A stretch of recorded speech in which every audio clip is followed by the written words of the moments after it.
10 waiting. Got people on the hook.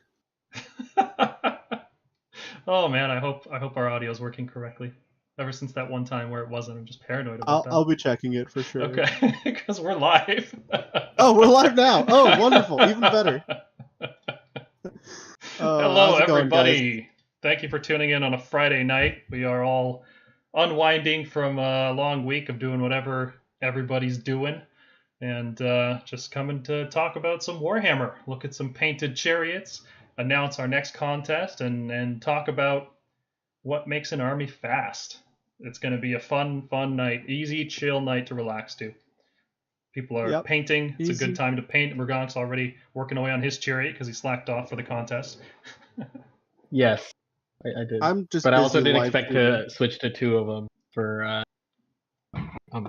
Well, you know, the battle scroll's not out, so we can't know for sure if people are going to swap out everything for chariots, but there's a pretty good chance that's going to happen, right? Chariots look pretty good right now. Yeah. Paul, just for some audio stuff, we're a little bit low in general, like as a whole, and then yours is especially low compared to me and Murgonk. Me and Murgonk are probably like in balance from what I can hear. Okay, let me see what I can do. You might be a little bit soft, like a little soft. Okay, 5 to 8% soft. Let me bring that up while you can talk about our sponsor.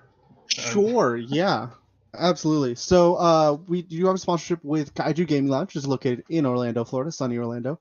And they are the ones that actually sponsored our contest today, and they're the reason we get to do these awesome things, and that's cool. So Kaiju is a game store, of course, and they also are going to have an online presence soon. However, at the moment, you can reach them for orders of things, which I'm about to present, at facebook.com/KGL Orlando, which you can see, down over there. And, oh wait, that way. I don't know what I'm doing anymore.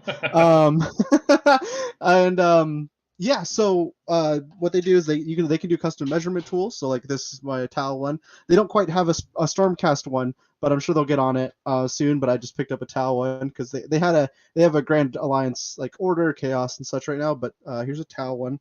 Another measuring tools that they can do. So feel free to message them on Facebook about that. Inquire about pricing. Another cool thing that they make, really big help if you're starting out with like TOing or just to make your games like more consistent. They'll do templates, so, like templates for terrain. What you can do is you can place these on the board, have them measured out, and what it'll basically do is just you can place terrain on there. You can combine terrain features to make little like vignettes, and you can purchase these sets. We use these in our local area, and I really love them. Along with Quistio Place Terrain is really nice. We use little tokens as well, so it's kind of hard to see, but you've got little tokens that have all the rules written down for mysterious terrain. We use these at our tournaments just to, give the defender a little more control, just because they don't get to place the terrain. Like, we'll use like Wildwood tokens and Garrison tokens, so every table is a little more balanced. So just little like cool things you can get from Kaiju. They'll do like custom measuring stuff. So definitely hit them up.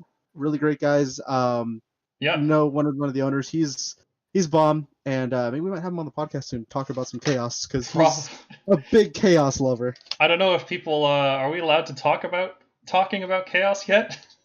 No, the Slon Star Masters won't let us. I'm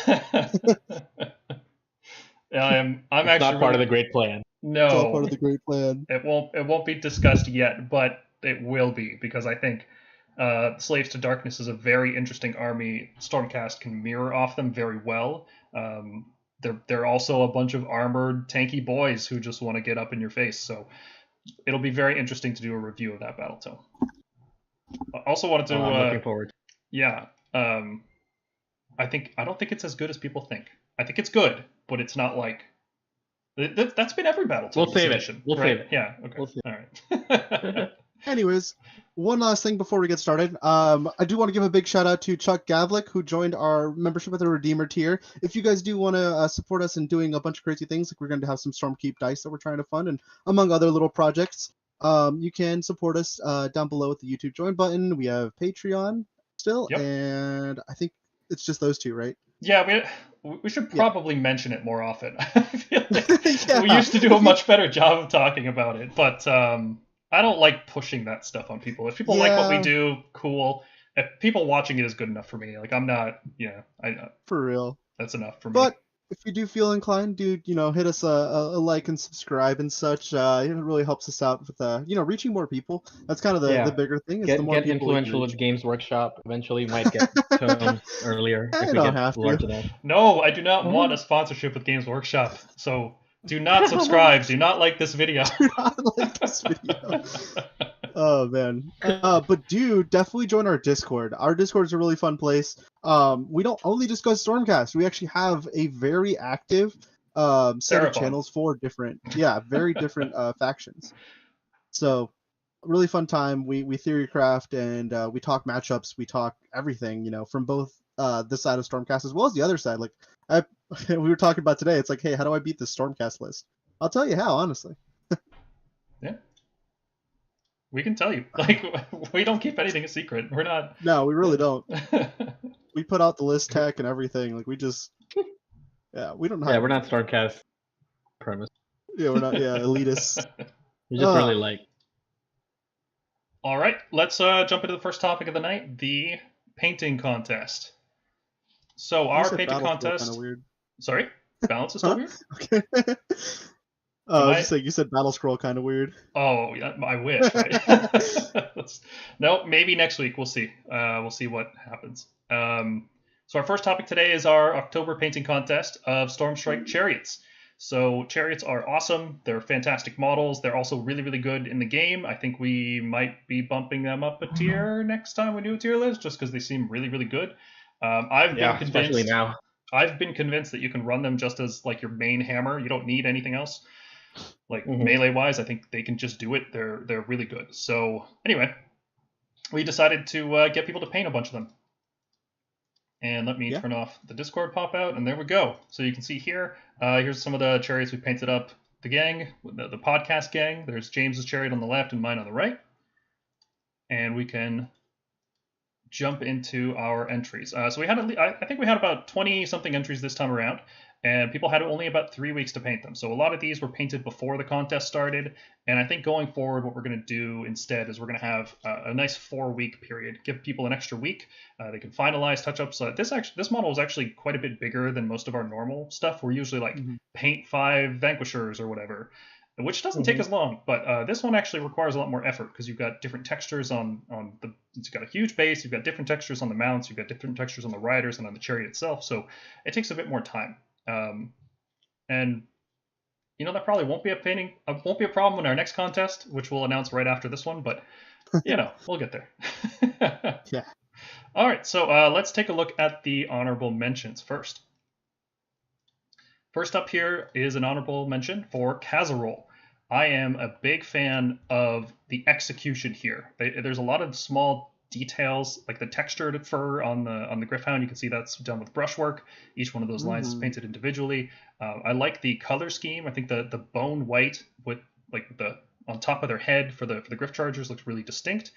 And the star pattern on the chariot itself is pretty cool. Casserole has been a regular contestant in our contest, and I'm really happy to see him continue to do that. His stuff is usually great, and I love seeing it. I also really like the water feature here on top, and the bridge broken on some sides. Like all around, great work on this one.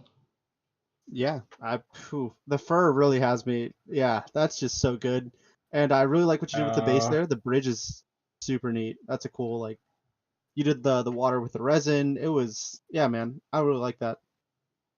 Casserole's always hitting out of the park. Yeah, I think the star pattern, you can mix in a bit more color. Maybe it's just from this angle, but if you mixed in a little bit of blue or like really dark blue and really dark purple and kind of created a more cosmic look, that might look cool as like a because most his color scheme is black with the stars on it, and that looks very distinct. But if certain pieces had a little bit more color, it could help differentiate them when you're looking across the army at different units. Yeah, I have a cosmic theme going on, like with my Lord Imperator here. You can kind of see some of the cosmic. Well, they can't see because the cameras are off, Dan. Ah, sorry, bud. Dang it, that's what it is. Just keep them handy. I'll show it later. Yeah, this looks great. I would just push the highlights just a little bit further here. I think the stonework is a little too for a broken bridge. It looks a little clean, like it could use some brown and some really camo greens in there, and then dry brush on top of that. I think that would push it a little bit further. Yeah, Not to say you did a bad job, man, because honestly, It looks this is way great, better yeah. than anything I can do. Holy crap. This is... Yeah, that fur alone. No, yeah, for real. The fur alone has me... Yeah. This is always something I've struggled with ever since I started doing like the Dracolines. That was the first model with this kind of fur, muscle fur, whatever you want to call it. Yeah. I didn't know what to do. I was like, do I paint this like it's muscle or do I paint this like it's fur? Like I don't know where to even start with that. So I'm looking at all kinds of examples of what people are doing, and this looks pretty distinct. Yeah, it's sweet. All right, our next honorable mention comes from former guest on the podcast, AOS Coach. He submitted this excellent kit bash where he shoved the remains of the Empire from Warhammer Fantasy on the back of his chariot. I think that's the theme for his army. I think like he has a very devoted of Sigmar. Mm-hmm. It's awesome. I hope they get revamped when they do Cities of Sigmar. Probably, like next year, probably. That's what we're hearing. They're going to do that stuff next year. Yeah, we are. Mm-hmm. Yeah, maybe Q2 or Old World too. Be interesting to see what they do. Yeah, they'll probably be in the Old World. So maybe the same models can use in both. We'll see. But this is pretty great. I love just the extra gaudiness of it. Just this. That's one thing I always really liked about the Empire from Warhammer Fantasy. It was so over the top and extreme that it fit in with like your regular dudes and you're fighting skeletons. Well, how do you do it? Morale and gunpowder. How do you keep up morale? You have big golden statues everywhere, praising the Emperor, and it was just fantastic. Yeah, man, we need a terrain piece. We need a Stormcast terrain piece that can use scions, so we can drop it down. Yeah. That would be great. At the end of the movement phase, deploy your terrain. Deploy your terrain. People have asked me how I succeed my charge because I do use Sigma. Put it on the map. I'm not even kidding. Here, like I'll show you. Like he's literally. Yeah, you have to turn it back on. Cameras are back on. What are you showing us? Okay. That terrain piece, dude. Right. You put this on the field, you will never fail. Interesting story about that terrain piece. James and I played a game, and that terrain piece had Sinister, because we rolled it randomly, and it just so happened to be the extra point of damage needed to wipe out a unit. Yeah, and it was a Stormcast mirror too, which even better. The emotional damage. Great job, Coach, man. If people are curious about AOS Coach, he has a fantastic YouTube channel. We did a live stream together a while back, and love his army. He's an ongoing Stormcast player, and I love looking at his work. Super sick. Next up here is Nilad, aka Daniel. This is an example of just a simple color scheme with the gold and blue. Right? It's played, it's done, but it's done really well here. The highlights are really good, aside from like this tiny little spot on the wheel, which, whatever. Until I mentioned it, I'm sure nobody would have noticed it. But the mounts look great. The patterning on the skin is fantastic. Yes. Oh, wow. The extra little transition between the, what would you call that, feathery fur between the rest of the fur. There's actually like some nice shading there. The gold is nice and bright with very fine edge highlights. It looks great. The shading is nice and dark on the gold. The blue tips are very thin, very crisp. The black leather looks very crisp as well. Overall, this is just very well done. I'm a big fan of this. Mm-hmm. Yeah, I really like that. It's a really good use of. I'm not sure if you heavily used washes here or if it was if you use some contrast, but it's very well used because a lot of the time contrast or washes can look very splotchy, and this is very tastefully done. I actually really like this. And gosh, is that even like I wish I could zoom in or get a higher quality picture. Like, I don't know. It looks like almost non-metallic metal that he's got going on, but I think it's like natural metallic, right? I believe it's true metallic based on the photos we're seeing and the angle the light's hitting on. But, I prefer true metallic personally. I think that it looks really cool and distinct. Everybody does non-metallic. It takes a lot of skill and it's really impressive, but like everybody does it now. So I really like trying to make true metallic work. In photos, it doesn't look as nice, but on the tabletop, there is something special about true metal. Yeah, when the light shines over the top. When the metal really starts shining on the field, that's why my color scheme has both gold and silver, because I love the way it looks in person. In photos, it's like not that impressive, but I like the way it looks on tabletop. So excellent work, Daniel's evil twin, I guess we'll call it. Dude, if I could paint like half as good as this, that would be awesome. That's awesome, man. Great job. Yep. And our last honorable mention goes to Jansen Ring, who is also a regular in our painting contests. He has a Spartan cast themed army. He uses lots of bits from a third-party site. The exact name of that one is oh geez, it's just on the tip of my tongue. I'll think of it later. Yeah, I just lost it. Cromlech, I think. I think that's what they use. Okay, Cromlech, Cromlech, yeah. Cromlech, Okay. Yeah, so you can see he uses the Cromlech helmets. I'm pretty sure they're from that collection, and the Spartan shields. He's put them on top of the Sigmar face on the chariot, and that looks really good because that's how chariots would usually have stuff, right? They'd have decorative shields on the front, both as well, not just decorative. They'd be functional. You could take them off and hit people if you ever get stalled. Works really well with the ruins around them, and it works really well with the kit bashed weapons, like that pirate-looking saber.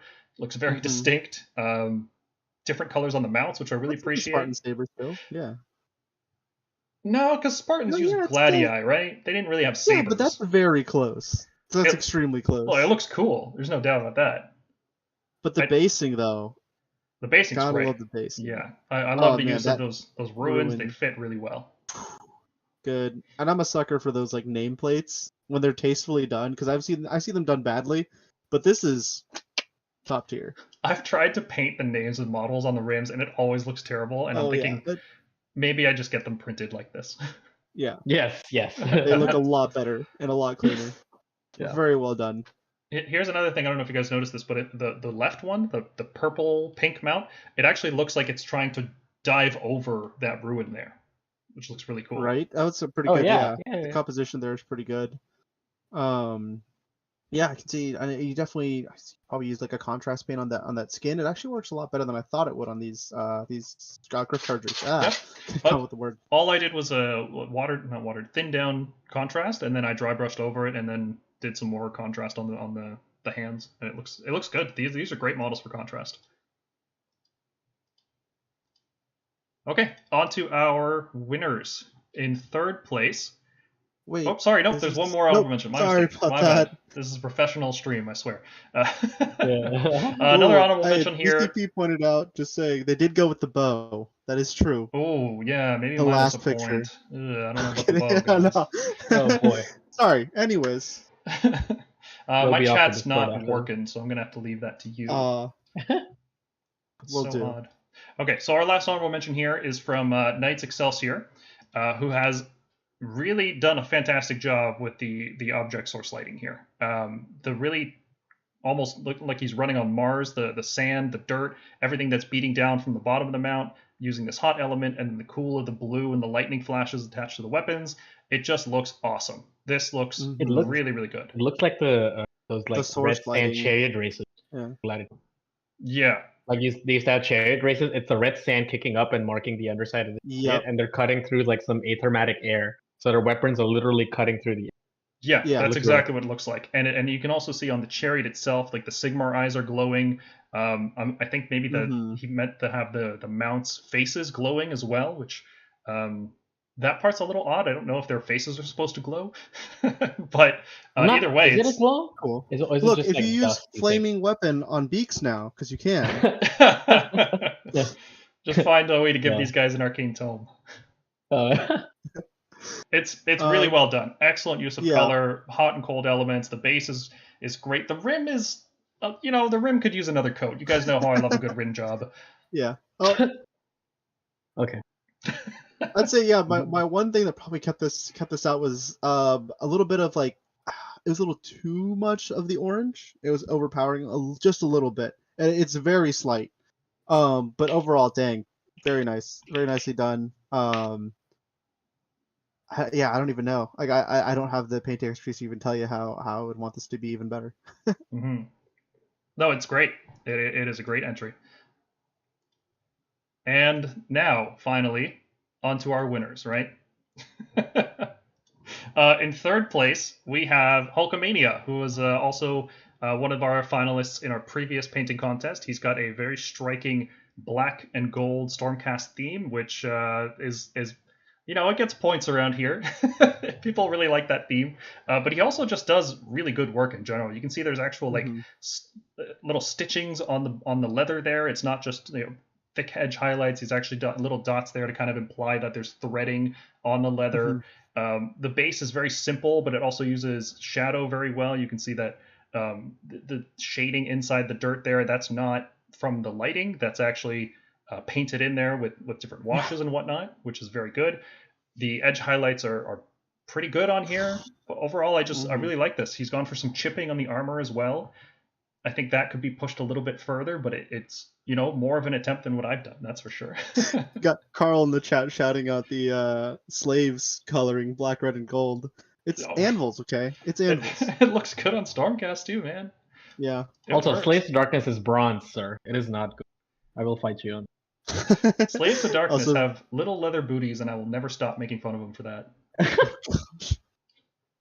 Oh, Carl's gonna drop us. Thanks for coming, Carl, by the way. Yeah, so fantastic entry, Hulkamania. Thank you very much for entering in our contest. I hope you continue entering your models because they're always a treat to look at. Mm-hmm. It's not the craziest scheme in the world, right? Like, it's not doing like source lighting or anything super crazy. It's just so clean. Like, that's what oh man. Mm-hmm. Super clean. Very warm gold. The only the black is all the cold element in this. And black usually doesn't work as a cold, but because I think the specific tones of gray being used here are kind of towards a bluish scale, it actually works pretty well. I have a huge amount of respect for anyone who highlights black. I just can't bring myself. It's tedious. Yeah. I'm sure Nico in our Discord will agree that highlighting black is very tedious. I've had enough of that for a lifetime. I mean, that's why I swapped over. Yeah. Also wanted to point out the transition between the fur and the feathers. There's actually been, looks like a gradient, a multiple gradient wash here, and that looks really good. Also towards the eyes, you can see a similar thing. As you leave the feathers, there's still some of that color dragged towards the eyes, and I don't think these were done by accident, so they look great. But dude, like the glint in the eyes, even look at the tip of the beak. Like, that just, oh man. It's those little details that just bring it to life for me. Just little fades like that. Yep, this is the kind of model that after you paint it once, you're like, oh, I want to do it again because there's so many little things that I could do better. Congrats, man. That's awesome. Our second place is Rodney. I believe this is Rodney's first entry into one of our contests, or at least one of his first placings. I can't remember every entry that's entered every contest. It's a lot of pictures.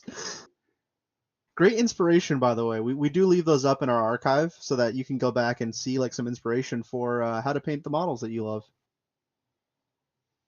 Yep. All right. And I think for this one, what got me like the most is just the composition of it. I really love how this is just one of the most cohesive like pictures, right? Like, I can see where this is happening and what's happening. Like, they're charging at something. It looks amazing. I love the bold color choices. And like, normally, like, this color palette, like, if you just presented me this color palette in general, I would be very like off-put, but it just works here. Like, just the little mushrooms, like bringing out the colors, adding splashes here and there, where and not that it looks mundane, but like the chariot and the kind of red accents on all the armoring almost looks too normal, right? But the contrast just helps bring everything out. I really like how this entry. I agree with that. I think I like how vivid this. Yeah. I like how he's gone for both like ends of the model are very bright, and then the center you have it more like contained. So you've got like these bright manes on the Griffhounds, and you got the red plumes and the red and white plumes, which I really like. I like that variation. Plus, with his conversions, he just like I feel like he just adds like more life to them. And I think black, gold, and red, like, we're big fans. Coldman. I like the extra shields. Like, those are I think those are actually SDG shields, aren't they? No, those are smaller. Oh, they're the tinier ones. Yeah. Stormdrake. Those are Stormdrake shields. Yeah, no, I love that. Just adding extra armoring. You should get like a +1 to save from that, but whatever. Like Path to Glory or something. But yeah, I love that. I even love like it's the color composition for me. I know like Paul was like, wait, what? It's just so colorful, man. It's so much colors. Even like the pink half, like you almost honestly, I didn't notice at first when I looked at it that the wrapping on the handles was pink. just because of how well he uses the color, that everything just looks almost normal, but you know it's crazy. That's what I love about it. I would very much like to see more of this Stormhost because I really like the gold face masks with the black armor. I think that looks very distinct. Yes. True, I do like that. Yeah, congratulations, Great job. Rodney. He said in the chat that it charged and killed a Gargant, so it already has a kill count. So that's I don't know how you fit Got a a reputation. Gargant.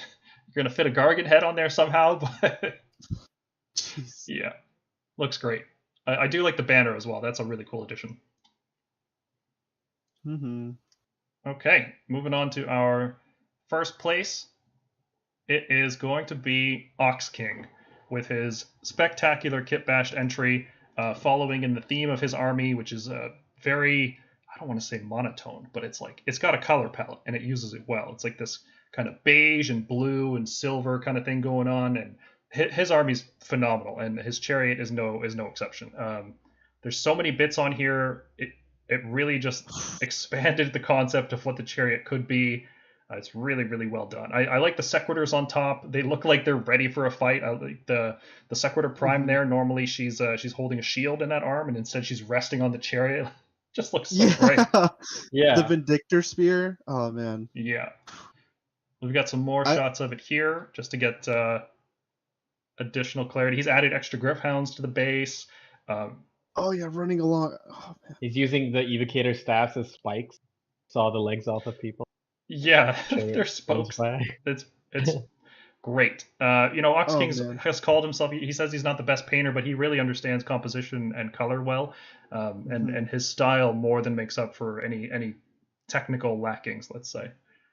Oh yeah, absolutely. I can tell like this Stormhost is probably one that's been reforged the most because you see like the color is just almost drained, but it just makes so much sense. Like you look at it and it's like it's not the most flashy thing in the world. It's just good.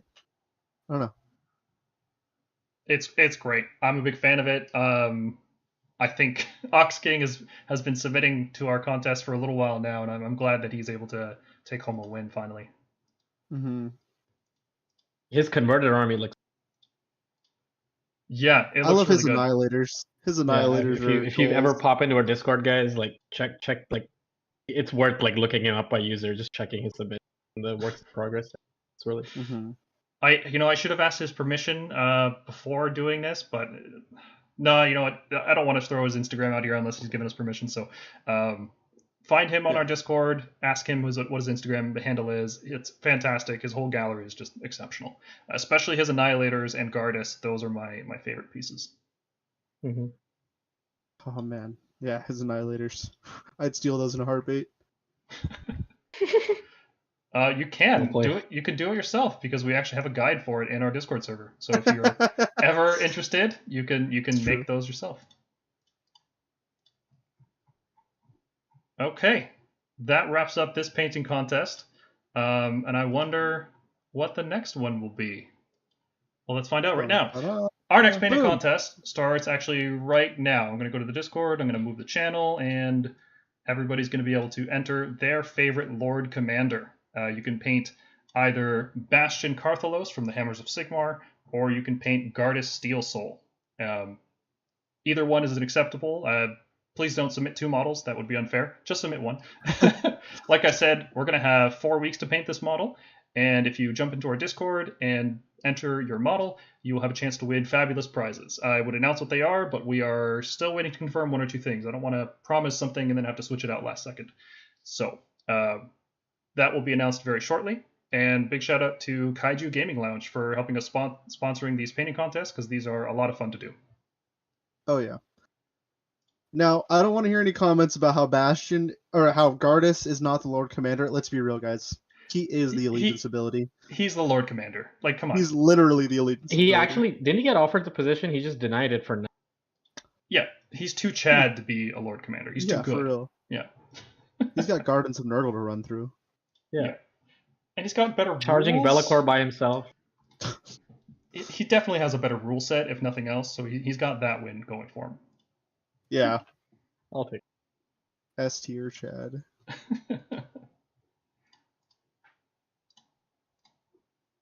Okay, Alright. the painting channel for Lord Commander should be live, so people can go in there right now and then drop in their entries.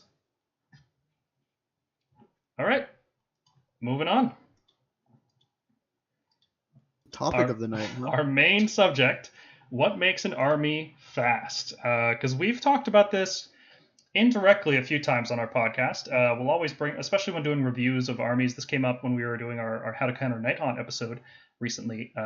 I called them a slow army, and Alex was like, I don't know if they're slow, man. and we kind of got into it there. But I thought it would be nice to just have a single video discussing this topic and breaking it down. That way we can always point back to it and be like, no, look, we kind of talked about it here, so we don't have to explain it in depth every single time. So what is a fast army? I think people know the answer to this question. In their head, I think they know they think of examples right away. They'll think like Ironjaws is fast, right? Everybody knows Ironjaws is fast. Slaanesh is fast. Idoneth are a fast army. But how do you define it exactly? You can start grouping them together. You can say, well, what's common between all of these different armies? And typically you would point to things like, well, they have really high movement. They can get across the table very easily, right? They've got like 14-inch moves, sometimes 16, sometimes double movement. Sometimes they run and charge in addition to that, and they have charge bonuses and things like that. So that's pretty commonplace. And they tend to also be focused on melee combat. When you have a really fast army, it's usually not also very shooty, right? I can't think of one army that is extremely shooty. Like there might be some shooting units in a fast army, like Slaanesh has those bows, and they're okay, but you don't think of the bows as defining the army. Slaanesh is not a fast shooting army, it's a fast melee army that has shooting, right? Same with Idoneth. Lumineth is a fast army? Well, we'll get to that. We'll get to that. So what is the definition we use here on the Stormkeep whenever we talk about whether an army is fast or not? Is we use a simple rule of thumb. Can it reliably charge you on turn 1? If it can, then it's a fast army. If it can't, then it's not a fast army. And it's a very vague kind of binary condition, and it might be a bit too broad. But let me explain our reasoning for it. Because as Stormcast players, we have many units that have 12-inch move. We even have some units that have a 14-inch move. But in Age of Sigmar, even though the standard deployment distance is, let's say, more than 18 inches or more than 22 inches, we'll say 22. This season has more 18-inch ones, but let's say it's 22 inches. A 12-inch move gets you 10 inches away from the enemy front line. If they deploy 2 inches back, you cannot charge them turn 1. You just can't.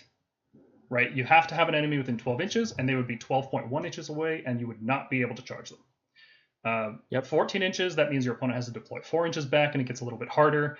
And the more movement you add on top of that, like once you get up to 20 inches with some armies, some units, you're going to charge turn 1, regardless of how far back your opponent deploys. Or they're going to deploy so far back that they have to come out of that position afterwards, and that's not necessarily a bad thing either. So 10-inch move, definitely not enough. Soul Blight players, if you've used your Blood Knights and their 10-inch move, and you're probably thinking to yourself like, oh god, I thought this was fast. Like 10 inches is just not enough to do what I want, right? Like unless your opponent comes to you, 10 inches doesn't get you in on turn 1.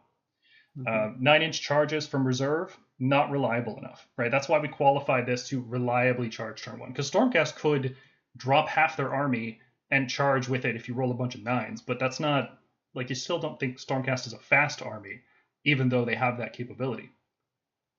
Whereas an army like maybe Sylvaneth with +5 to charges or something ridiculous, maybe you might consider that to be a fast army, because even though they only move, I think, like 5 inches with their Kernauts, the fact that they're teleporting every single turn and then getting +5 to charges, so it's a reliable charge every time they do that, I would say there's an argument that Sylvaneth could maybe be a fast army. But definitely some fast armies are, like I said, Ironjaws, Idoneth, Heathen Knights of Slaanesh. Flesh Eater Courts are a fast army. They've typically got 14-inch move across the board. They've got a spell to run and charge. Beastclaw Raiders are fast, especially if you have Kragnos. Oh man, Beastclaw Raiders are definitely a fast army at that point. 3d6 charge makes them... You're getting charged turn 1. You can't stop it when Kragnos is on the table. You just have to accept your losses and try to counterattack. Decide what's getting... Yes. You don't get to pick when you get charged, just what gets charged. And that kind of brings up an interesting thing. Like, well, what about armies like I mentioned Sylvaneth? You know, they don't move very well. Typically, Dryads, Tree Lords, Kurnoths, these are all really slow units. But then you've got a bunch of faster units like the Revenant Seekers, the Spite Rider Lancers. You've got teleporting Kurnoths, teleporting Tree Lords, all of them getting really high charge bonuses. Are Sylvaneth a fast army? Right? They can clear the table by our definition. They can get reliable turn 1 charges. Would they be a fast army? What do you guys think? I've actually made the argument that because they're only fast with one unit most of the time, because Revenant Seekers do move 14 inches, which is hella fast, but often I don't see them mixed too much with like Kurnoths, for example. I often try to take advantage of how slow the other units are when I'm playing against them. In regards to like getting across the table, like I'm more likely to get over to them before they're likely to get over to me. But that's just in my experience. Yes, it's hard. Me, it's really weird. Like, yeah, it's because normally in the past I've defined fast armies as when the army on average has fast mobile unit hit you. A unit hitting you, I guess, just being fast for that turn has never translated to me as fast army, because then they're very limited as to like what that is. Mm-hmm. Yeah, and we're talking about army identity, not individual units in an army, right? Because even exactly. I would even argue that when we had Draconic Onslaught, Stormcast were still, as an army, we were not a fast army. We had a fast unit that could make a list that played very aggressively, and got in your face turn 1. But as an army, Stormcast are still quite slow. Mm-hmm. So what about? It's like the Andrasta. It's like the Andrasta problem, right? She like supports mainly Redeemers. She's very fast. Like, yeah. Redeemers are not. That's exactly it. It's Paladins. It's about the army playstyle. So you asked me about Lumineth earlier. You know, it's too early to tell for sure because the book's only been out for like a week at this point. Yep. But they actually feel like a really slow army, even though they have one of the fastest units in the game, which is Wind Chargers. If they get Speed of Hish, they can move 32 inches and flying, and then charge and then retreat out of that, which is just crazy. They have incredible speed. But overall, Lumineth is a very slow army. They've just got this central block that you want to put down as a shooting castle, and they just kind of control the board and control you as they expand outwards and take objectives. So Lumineth and Stormcast kind of have that same thing going on. They are slow armies. Yeah, Rodney makes a great point. Nurgle isn't really a fast army, but fly spam. Yeah, fly spam's a little different. But Yes. yeah, and we talked about it in our internal versus external balance. That's why that's the play, because it is literally the only thing that army is not supposed to do, but that unit is doing. Mm-hmm. And it's disjointed for sure. Mm-hmm. Yeah. What about an army like Terradrone Overlords? Basically everything teleports, and they've got the Balloon Boys. They can easily charge you turn 1 every time. There's not really anything you can do to stop it because they come out of reserve, they leave their boat, and then they charge you. So would you guys consider the Terradrone Overlords a fast army? I would say, yeah, even their boats, Yeah. don't they have like 12 or 10-inch movements like across the They're board? still And they pretty can fast. use that once per turn boost thing to like extend their movement. Yeah. I'd say so. I think they're fast. Yeah. They don't have to teleport. They could very easily kite. They could, yep. They can just fly away. I think 12 inches standard. It's been a while because I always just, when Stormcast play against Caradron, they don't move. They teleport and then they die. That's all the Zeppelins do against us, right? Because we just shoot them down. So I don't recall their movement off the top of my head. But I would call Caradron a fast army, despite being dwarves. They're fast and shooty, which is cool. Sylvaneth feel slow. And here's a weird one. What about Seraphon? Are Seraphon a fast army? I don't know. I mean, yeah, I get what you mean because they can, do the whole run and shoot thing with like Bastillodons, giving them extra movement. And get a 3d6 charge and with the Starseer. And get a 3d6 charge, yeah. They can teleport. I would say it's identity. I would say it's still not trying to do what we define as fast. They're not trying to get in your face turn 1. I think those are tools to make them reliably get to the midboard very reliably. Like they're not gonna fail the midboard charge on like rolling a 2 on the charge, because with their movement buffs and shooting buffs, they're gonna hit you hard when you're. Yeah. So for that reason, I'm not gonna. Well, what if Seraphon pivoted into using more, like just as an example, because we're talking about them, what if they pivoted into using Pterodon Riders and Ripperdactyls, which have a 14-inch fly move? Would that, if that was the mainstay of the army, would you guys consider that defined the army? Yes. Well, but that unit defined the army. Yeah, that's still talking like a whole identity shift, though. I mean, you could say that about any unit, right? That's true. Yeah, like if all we used was Stormcast, if every Stormcast list was Drakes with Onslaught, then would we be a fast army? I think yeah, not. people. I think in general, Stormcast, their identity is to be slow. Just like, for Well, yeah. example, Nighthaunt identity is to be a melee army. So when you give them a shooting unit, it's either really, really bad or it costs too many points to be viable, right? So this is a distinct Yep. weakness built into Nighthaunt, is that they're not supposed to have good range power projection, but they make up for it in other ways, right? So Stormcast aren't meant to have clear the table in round one. And I think that's what made Stormdrake Guard so oppressive, because when you combine that with our really good defenses and shooting, it's like that was the missing piece of the like 5-point pentagon, I don't even know. 5-point pentagon of like army design, right? Because you have range power, melee power, let's say magic, like support, armor, defense, utility, and speed, defense. right? Yeah. Those are the 5 things you want. And every army should have them in some varying amount, right? And even those categories can be broken down further, because you've got like, defense could be broken down into how many models you have versus how many wounds you have versus how you avoid damage. Like if you have 3-up saves and 5-up wards, that's very different than just having 60 wounds, right? So, but that's pretty much what you want, is those 5 things. I think Carl brings up a good point. New Slaves of Darkness seems kind of fast. Yeah. It's gonna be great. Deploying Chaos Knights out of a Gaunt Summoner, and then Hedonite. Charging 3d6 plus 2 minimum. Yeah, minimum 5-inch target. Minimum 5. Yep. Gonna be great. So, by contrast, if we've talked about what makes a fast army, well, then what makes a slow army? And I think it's just the opposite side of the equation. If you can't charge reliably turn 1, you're a slow army. And that's a really broad brush, because there's a lot of variation in how fast or slow you are.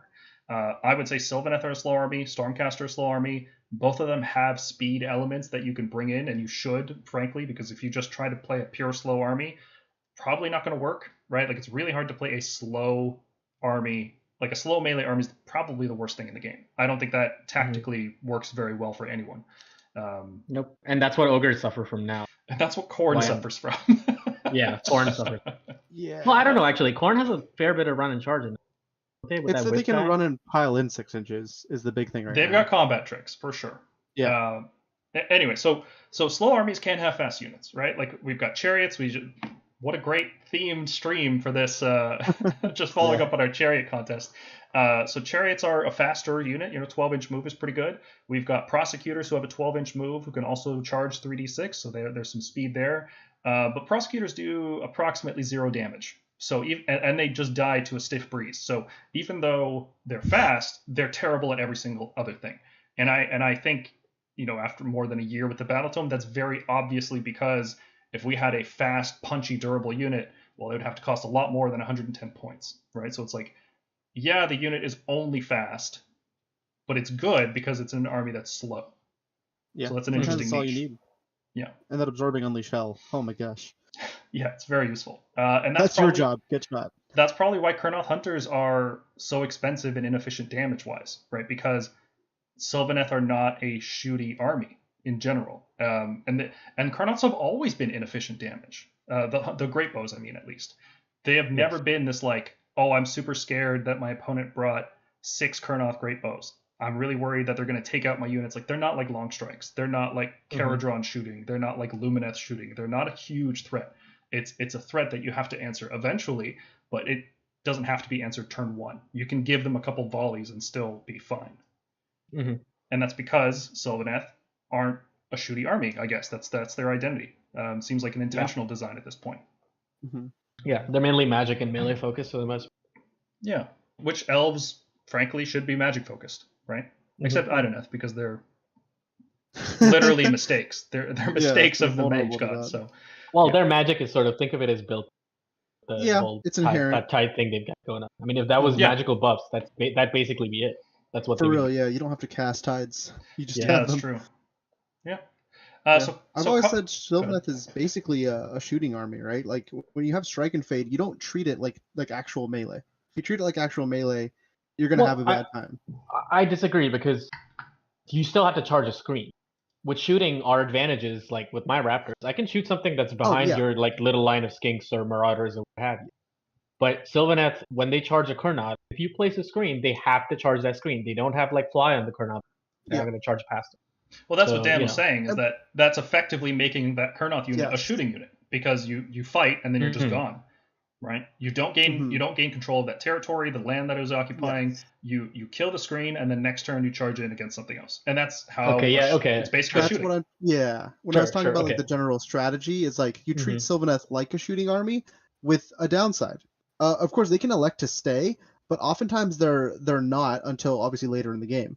So that's what I was just mentioning. It's like Sylvaneth are fast, but at the same time they're also slow because they're basically a shooting castle.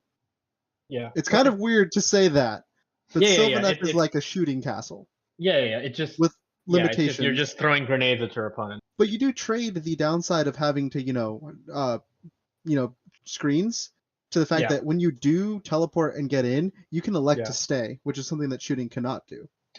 Yeah, Carl in the chat mentions can you give them fly? You can, yeah. There's a general spell, levitate, but it casts on an 8, and that's out of reach of most armies, I'd say. You have to have like elf level casting or Seraphon or Tzeentch or something in order to be casting a spell on an 8 reliably. Yeah. And even then, flying charges are only good if you have a unit with a pretty small footprint. If you have a big unit, you're not going to make it to the other side of that unit. Your charge roll just won't be high enough. Like, I'm sure if anybody's played Kron this year, they've seen this countless times where you have a charge roll and you're like, I got a 12, great, I'm going to jump. Oh, can't fit the model. All right, I guess I'll just move 3 inches forwards. Yep, 650mm bases have a pretty large. Well, with Warsong, you can get it to happen, but then you're giving up because you have to take levitate, right, as a spell. So you're giving up other utility, as well as he doesn't have enough casts to make it work, because you still got to get the Spite Swarm out, and you still got to whatchamacallit? You know, do things like Mystic Shield. You still got to get your +1 to wound spell or the Rend spell. It gives them. And even though let's say Kurnoth Hunters, because what we're talking about here, they get bonuses to charge, but they don't start the charge closer to the models, right? Even if they have a +5, you still have to clear the entire unit and then have enough space for all of your models to have enough distance. So it's not going to happen reliably enough, I think. Yeah. It happens all the time if you're like Storm Drakes. If you have Storm Drakes, you do this all the time. Unit of 2 Storm Drakes, you just 12-inch move up to the front line, and then you just charge over it and fly over to the other side. Smaller footprint, easier to work with. So what are some common traits? We kind of group slow armies together. What do we see in common? Well, obviously it's the opposite of a fast army. Instead of high movement, they have low movement, right? 4-inch move paladins, super fun. They generally can't run in charge. Or if they can run in charge, it's because they only move like 6 inches, like Daughters of Cain. Right, they're not a particularly fast army. Witch Elves can only go 6. They might have bonuses to run in charge, but it's really about the total distance you move and charge. These slower armies typically have few bonuses to run in charge. They don't Stormcast have to use an enhancement to get the ability to run in charge once per game with 1 unit, with no bonuses to run in charge. That's what makes the Battle Mage so good, and probably why he's going to get nerfed. But we'll mourn him when the time comes. Slow armies are typically durable, or they have really good shooting power, or they have both, right? Like if you're playing Stormcast, you're both durable and shooty, but you lack some other things. If you're an army that is slow and fragile and only relies on melee, you might be the worst army in the game. Yeah, unless you just summon tons of dudes. Like Beasts of Chaos just swarm you at that point, right? Like you just overwhelm them with numbers.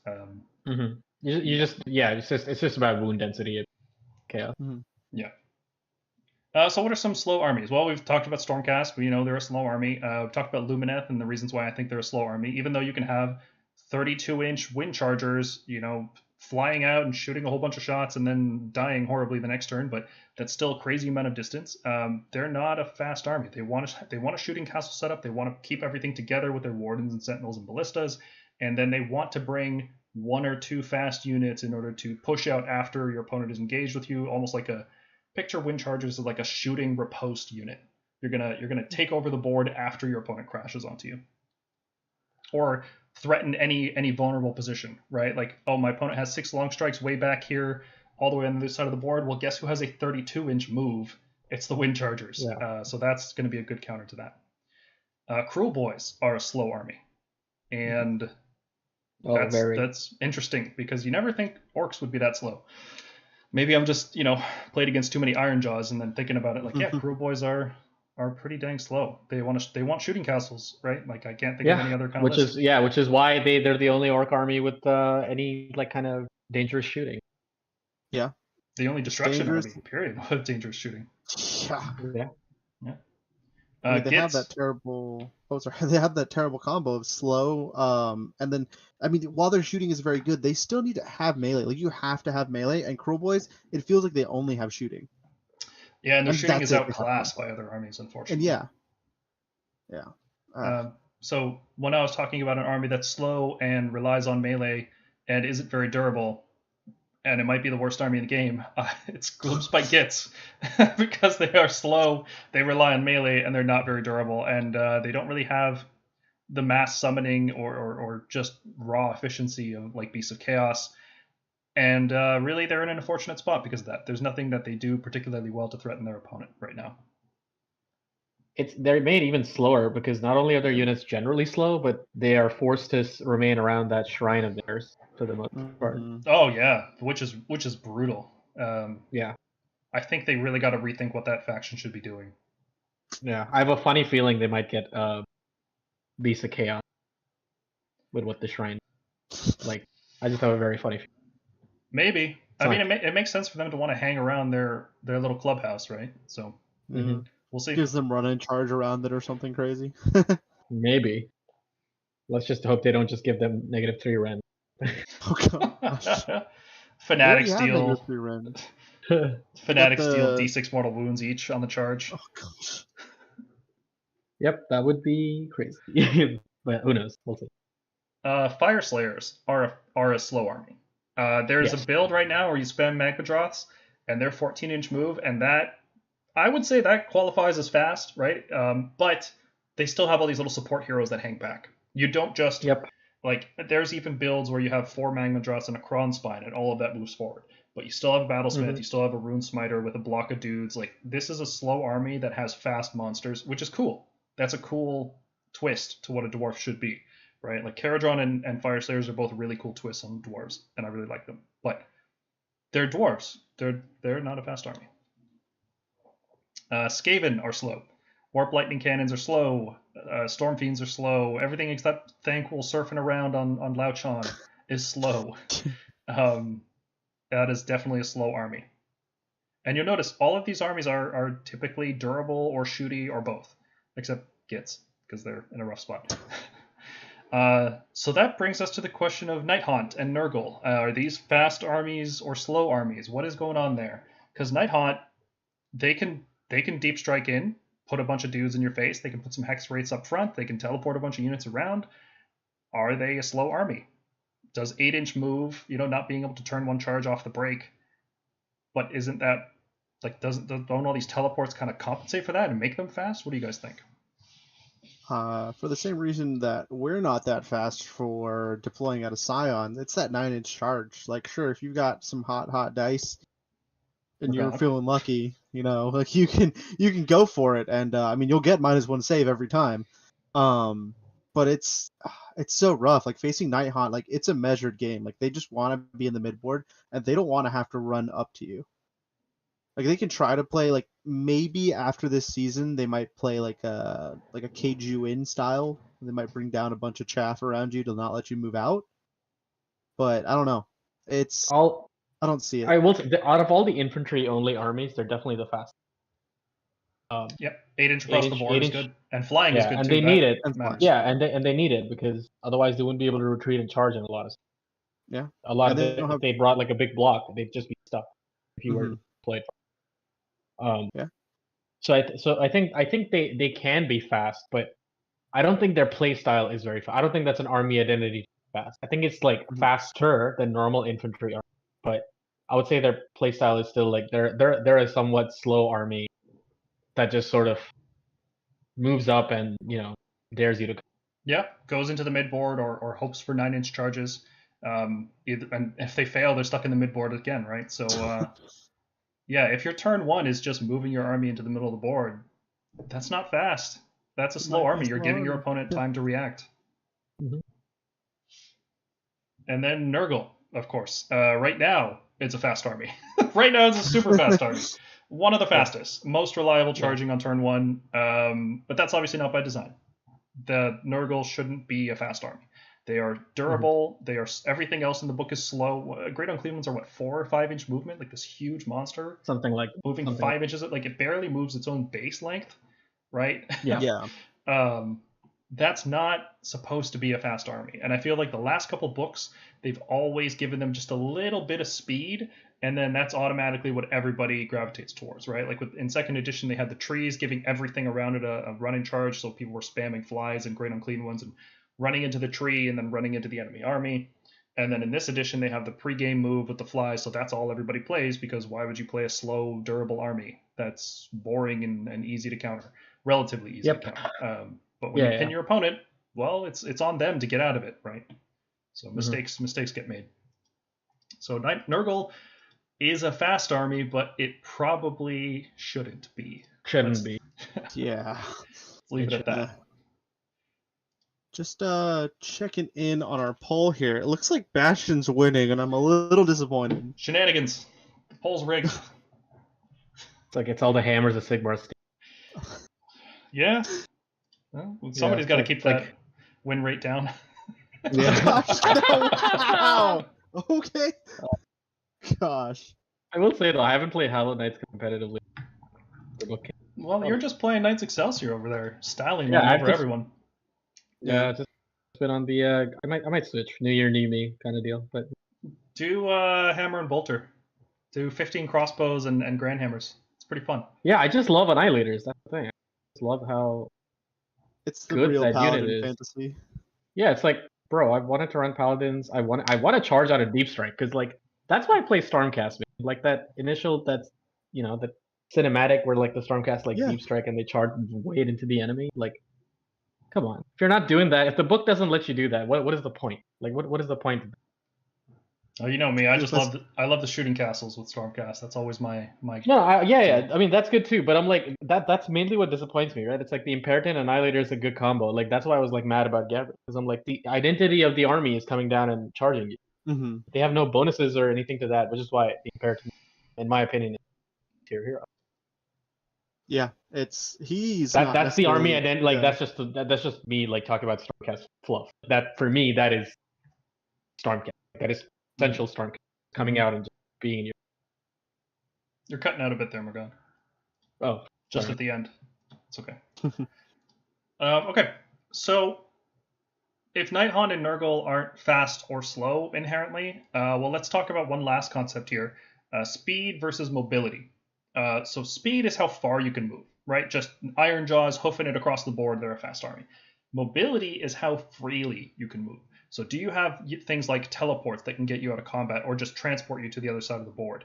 Do you have reserve deployments? Can you put units in reserve and then put them anywhere on the table or even on flanks, with restrictions? Can you retreat and charge? That's a huge ability. And that might make something like Nighthaunt feel fast, or Ideneth might feel fast because they have retreat and charge. But I don't think that's the same thing as speed. I think that's a different ability.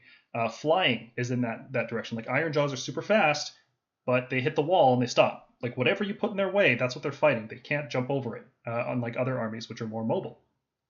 So some armies can have really high speed, some armies can have really high mobility, some can have both, some can have neither. An example of an army that is slow but mobile would be Nighthaunt, right? They've got retreat and charge, they've got reserve deployments, they've got teleporting, which the teleporting style isn't really seeing that much play right now, but it's there, right? That is an option that will come into play because it's good.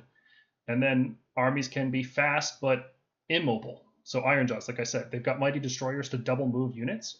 Pigs move 9 or 10 inches per turn, and then 8 inches. 8. Okay, so 16-inch move. Yeah. They're charging you turn 1. So there's not really much you can do about that. But they can't teleport, right? So they can. They can, but it's like a spell that goes off on an age. Yeah. Unit, you have to do some shenanigans to get bonuses. Yeah, and then they don't have charge bonuses out of that, unfortunately. I guess they can issue Mighty Destroyers to themselves and try to charge, or they can teleport just out of 12 and then move in. There's things you can do. But my point is they're still not a mobile army. Whatever they charge is that's what they're doing. Like you control the Iron Jaws players' movement almost because you tell them where they can't go, and then there's a simple thing of like, well, what's the best place I can go? So you're kind of just controlling the board, even though you're being charged turn 1. You're in control of that game. Yeah, I fully agree. Yeah. So Stormcast are a slow army, but we have some decent mobility between reserve deployment and translocation. I would say Stormcast are actually one of the more mobile armies, especially when you consider that we have 9-inch or 7-inch deploy reserve charges with Grand Hammers. We've got translocation. We've got anything can drop in from reserve anywhere. It's honestly not that bad. We're slow, but we're mobile. Kind of maybe in between, like, on a 10-point scale, we might be like a 5 on mobility and like a 3 on speed, something like that. And we're talking a lot about this, but it's important to note that these are only 2 factors of many when it comes to army identity. So we make these little radar charts internally. We use these whenever we talk about factions and talk, like, doing book reviews. We started including those when we do battle tome reviews. It's kind of like the different things that we judge an army on. And we've spent a lot of time figuring out exactly what the metrics for this ought to be. And this is kind of where we landed so far. So if you guys are interested, we'll just talk about this for a bit. So there's obviously melee power, right? How well your army punches stuff. I'd say Stormcast are about a 4. We're pretty good at punching stuff, but not the best in the game. Like, what would you guys say would be like a 5 in melee? Maybe like Daughters of Cain and Ironjaws. Ironjaws are pretty good, yeah. Yeah. Maybe Idonet, because their high tide ability makes it really good. No, I would say still they're make them a hard 4. hitting. Yeah, I Yeah, I'd think still would give be them a a 4. I 4. think Well, it's not they're just about efficient hitters. damage. It's not just about damage. It's also about the application of that damage, like how easily you do that damage. Even Yeah, then, I think Ironjaws that's is why a I would put them very at a 4. hybrid army. Okay. I think that's why I put them at a 4, because what we have in high damage, high rend, they simply trade out for efficient damage and the ability to apply it. Yeah. Like, you have to remember, a lot of their units are basically -1, -2, and there's not a lot of 3 damage in that army. A lot of it, even a lot of their 2 damage is very conditional. Like, the eels have to charge to get 2. The thralls have to be fighting something that's over 5 wounds or something. And they're very mixed. Their profile is very mixed between their range and melee. Like, they're way closer to a 50-50 than like us, for example. Like, we're a mixed arms force, but they're a hybrid force, straight up. Yeah. But yeah, well, they have so to. The 4 sounds right. Yeah. Okay. Yeah. Because 5 would be something like Ironjaws or like you could say Gargant. Sure. Huh? Yeah, Gargant's Doc. Gargant's is kind of weird because their power is elsewhere. I would put Gargant's like 3 to 4, somewhere around there. They're not the biggest threat in melee. Yeah. Yeah. Okay, Doc, definitely. Witch Elves for sure. Witch Elves are a 5, easy. Yeah. Ironjaws. I'm sure we'll think of others. Yeah, we're just. Maybe those are the only 2. Maybe they just do the most melee damage in the game, and that's okay. Actually, OBR. I mean, OBR are generally bad right now. OBR's melee damage is actually. They just lack in other areas. I'd agree. I mean, they're bad for other reasons, for 3.0 reasons.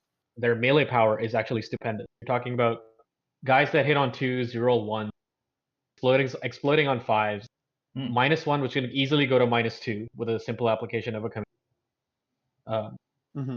It's nothing to be nothing to take lightly.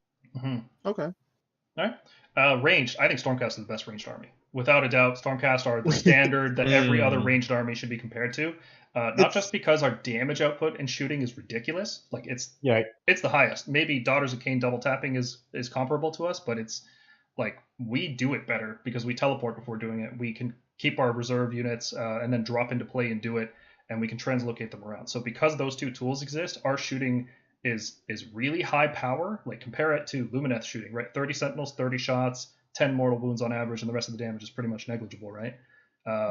Crossbows do like ridiculous damage. Long strikes do ridiculous damage. Yeah. And we teleport and we deep strike. So Stormcast are the gold standard for shooting. We are the 5-star ranged army.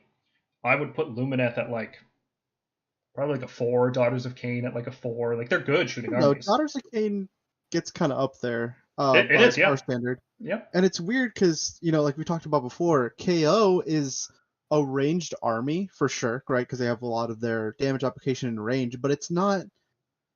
I don't know. They almost don't have high impact shooting, if that makes sense. They got to use their mobility. They combine their speed and their mobility with their ranged, and then that's how that army plays. It's kind of like run and gun, kind of shooting backwards as you know. Yeah. Whereas probably the reason that Stormcast we think that we're like 5 on the range scale is just because of the ability to do our damage well, but also our units that are good at shooting are very good at exactly what they do, right? They're very specialized. So Yeah. like Raptors yes. are 30-inch shooting, but also like it sounds weird, but their small footprint is what makes them great shooting as well. Because like when you've got a 30 block of Sentinels and they're shooting at 30 inches, they're not actually at 30 inches, right? Because the back of the block has to be within 30 inches. For Raptors, you're pretty much at 29.5 inches. It feels like, you know, like you're shooting. Our shooting is very different in that respect. So like Raptors are extremely good at their long range, right? You can't really get shot back properly. And then crossbows are the opposite. They're really, really good up close. So like I think we just have very just specialized shooting, and that's what makes us a 5, in my opinion. Whereas like KO is very broad. Let me give you an example of like a good comparison. We're about to put out a Lumineth review, so this is on my mind a lot lately. Lumineth don't have the raw damage output in shooting that Stormcast do, right? They'll bring 30 Sentinels, maybe a Ballista, fit it in a battle regiment, maybe even more shooting than that. But then you start giving up. So let's just say the standard shooting core, like standard shooting in Stormcast would be like 6 Raptors or maybe like 15 crossbows. Something like that, right? Lumineth deal less damage than that with 30 Sentinels and a Ballista. Because also keep in mind that Stormcast melee hammers do shooting damage too, right? Like our Dracots breathe mortal wounds, our Storm Drakes breathe mortal wounds. Grand Hammers don't shoot, but they do charge mortal wounds, so it's kind of similar. So we just have the best shooting. If you just crunch the numbers, if you look at our application of it, how easily we do it, how well we get everything in range where it needs to be. Our cheap screens kind of play into that as well, right? Like we've got 115 point Liberators that are on 40 mil bases, 5 wide. That's the perfect screen in the game. You know, Lumineth have to bring Wardens, which are 7 models wide, let's say, if you keep them in cohesion, 6 or 7, something like that. But they're 150 points, and they require all these buffs to be anywhere near useful, right? They got to use their Aether Quartz. All this stuff has to happen. The Liberators are just plug and play, specialized screening unit. Put them in front of your shooting. They're going to do great. So we're definitely the best shooting army in the game, and I hope it stays that way. I'm really worried that like by the end of 3rd edition, everything's going to power creep. We're just going to look like garbage again. Pretty good. But yeah, every battle tome that comes out is like, damn, they actually kept the balance in check, right? Like it's not like every book that comes out is just faster and stronger and more durable and better at shooting and better at magic. It's like, no, every army has distinct strengths and weaknesses, and there's very obviously, like, they probably have a whiteboard somewhere where they're like, all right, this army is up here, and this other army can't be up here because they're not as good as this army at that thing. They got to be down here. They might be up here on some other things, but on this particular thing, it's like there's actually attention being done here, being put into this, is what I mean to say. It's not like 40K, right? Dude, 40K is like... I think the 40K developers are so excited to write cool stuff and then compare it to the thing they just finished writing, which was more cool stuff. So it's like building off. But they just had to nerf that. But we don't pay attention to that. Yeah, but no. Oh man, the battle tomes have been fantastic so far. Yeah, Magic. I'm super excited. I'd say Magic is kind of like one part is how well offensively you are with Magic, and one part is how well defensively you are with Magic. Like whatever you use your Magic for, how good is it? How reliable is it? How impactful is it on the game? And I'd say Stormcast is like a 1 or it's. I would say it's a 1, and then we have Krondys recently. And we have Krondys, so Krondys gives us bonus points. So I call us a 2. But honestly, Krondys feels really good, but that's because he's 600. When you think of 600 points of casting in any other army, it's just way more impactful or reliable. I will also say the Magic category includes anti-magic. So we have Voidstorm Scroll, one of the best abilities in the game for that sort of thing. So that props us up a whole point, I think, between those two things. Kind of. I'd still even say it's only a half point, just because Voidstorm Scroll has gotten power corrupt, to be honest, which is so weird. You're gonna love it as soon as Lumineth come out, and you're like, oh, I wish I had a scroll for that total. I don't think Lumineth are gonna be that OP. I don't think I'm gonna really like. But they're not. They're not OP. It's just like they have a lot of magical tools that will really frustrate our attempts to, because we want to kill them, and they have 5-up wards, which we hate. Oh, you want all out attack? Sorry, and they still have the training wheels of Aether Quartz. Yeah. You want to call for aid? Sorry, that's 2 command points. You want to all out defense? Sorry, that's 2 command points. Like, that's man, fair. You're gonna wish you had an Incanter in that matchup. We do like our generic power. So this isn't necessarily like just what's in vogue. This is like overall army identity, and the Voidstorm Scroll totally is an army defining thing for Stormcast. Yes, agree. Okay, fair. Especially because like every army, not every army, but a lot of armies in second edition had artifacts that would be a dispel scroll. Those are gone, right? Have you guys noticed that? Like books are coming Yeah. out, Yeah. and these dispel scrolls are being deleted. They're gone. Yeah. It's crazy. We're one of the only ones that can do it, but they're also including a lot of things that are, you cast this and you can't. Zeech is getting that now. Yeah. Teclis already had it. I think Sylvaneth have one for their own lore. Yeah, it's an artifact once per game. Spiral Gem. Frankly, if we can force Teclis to only cast one spell per turn, that's a win. That's a win. Yeah, I think you are massively reducing their value. Yeah, if Teclis isn't casting 4 spells a turn, he's a waste of points, and that assumes he can learn every spell from the book, right? So, well, I mean, okay, so I think yeah, he will, coming from the judge of the U.S. Open, they are going. That's going to be forthcoming. We are assuming in our review. I'll just say this publicly. We're assuming that Teclis learns every spell when we evaluate that whole book, because that is such an obvious oversight. This is I understand how people felt when translocation was pointed out to them as like you can move after translocating. Other people saw that and they were like, very obviously no, that's wrong. I wanted to see it play out, but Teclis not casting spells is just wrong, thematically completely wrong. So that has to be changed. Yeah, that'll get changed. Also, I'm gonna put on my hat and say they did mean us. You cut out. I think you meant they did say. Right. I'm gonna put on my tinfoil hat. I'm gonna say they did mean us to. Did mean us to move after translocation. Yeah. That would be great. That would have been great. Because if you remember, there was an FAQ before the book that had the exact same writing. Yep. Yeah. And this was when we didn't have Stormkeep order. I think they got. Yeah, I think they got and that was also before I made a video about Cycle of the Storm and got it nerfed for everyone.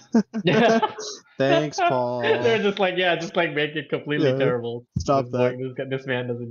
People got really, really upset about that.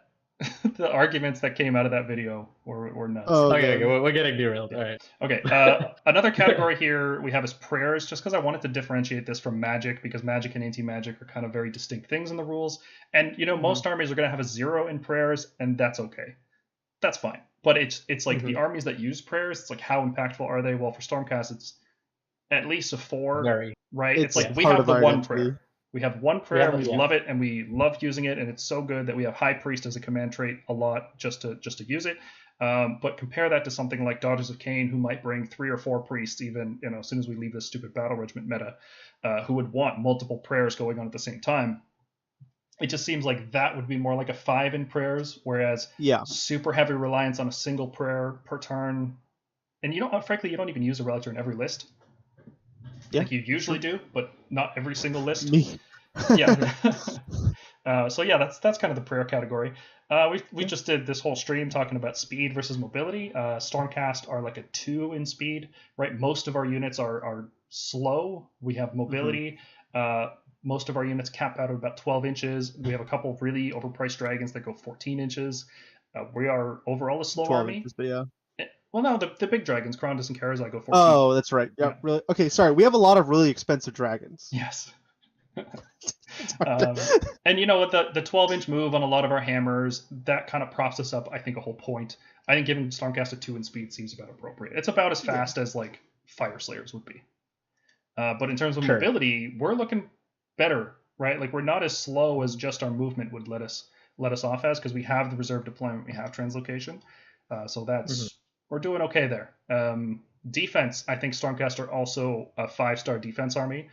Just so defense, as opposed to something like not how many wounds you have, not how many models you have, not how well you revive models, just your ability to mitigate damage. So we're talking saves, wards, just stuff like that. Stormcast really, really do well at that, because we have great saves and we can get access to 6s and 5s for wards. So we're I think very, that leads very hand in hand with why sustain is so low. We don't have good sustain. We don't have like super sticking. I guess we have somewhat of sticking power, but we don't have like sustain. So our defense definitely balances that out.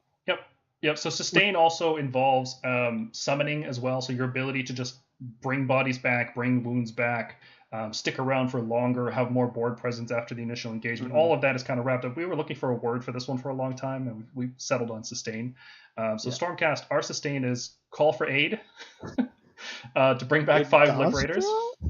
Maybe in I mean, it's not Johnstone. as good as the 4-up rally that Chaos Yeah. scaled. Vanguard rallying on a 4-up. Some Why? armies, Yeah. they heal a What? lot. They bring back models. They bring back whole units sometimes. They 4-up rally to bring back their units into full strength. Yeah, there's a lot of stuff that other armies can do that Stormcasters can't do. Yeah. Looking at And the that's number, okay. yeah, it's fine. Yeah. We got other stuff. Look at our defense. Look at our range. We're Yeah, doing that's what I'm fine. saying. It evens out back to a 3. It works out. Yeah. Looking at We Gucci. wounds, Stormcast are kind of like middle of the road for wounds. There's some armies that have less than us, some armies that have way more than us. Frankly, we might even be like a 2. I think I have us as a 3 for now, just because we're still working out exactly what the metrics 3. ought to be. 3 doesn't sound wrong. Like we're about Yeah. 90 to 100 wounds in most of our 2,000 point list. That doesn't feel wrong. But then there's also, compare that to models. Stormcast are a very low model army. We're like 20 to 30 models is just about right. But we're not getting lists. Like some armies have units that are bigger than our whole army, right? Yeah. Oh, you have 20 blade. You have 30 blade guys. Oh, I have. Yeah. Models. Like 20 some odd models. Yeah. Oh shoot! Thanks, Tyler, for that donation. Hey, Thanks, Tyler. man. Tyler's my boss. Oh. Oops. He actually hired me because I'm so good at Warhammer. True story. Wasn't it you? He's like, wait, weren't you on the ITC ladder? Yeah, he googled literally. my name and found out that I'm a Warhammer tournament player. Oh gosh. It's a cool dude. He's got this 40K collection that he's very slowly building up over time.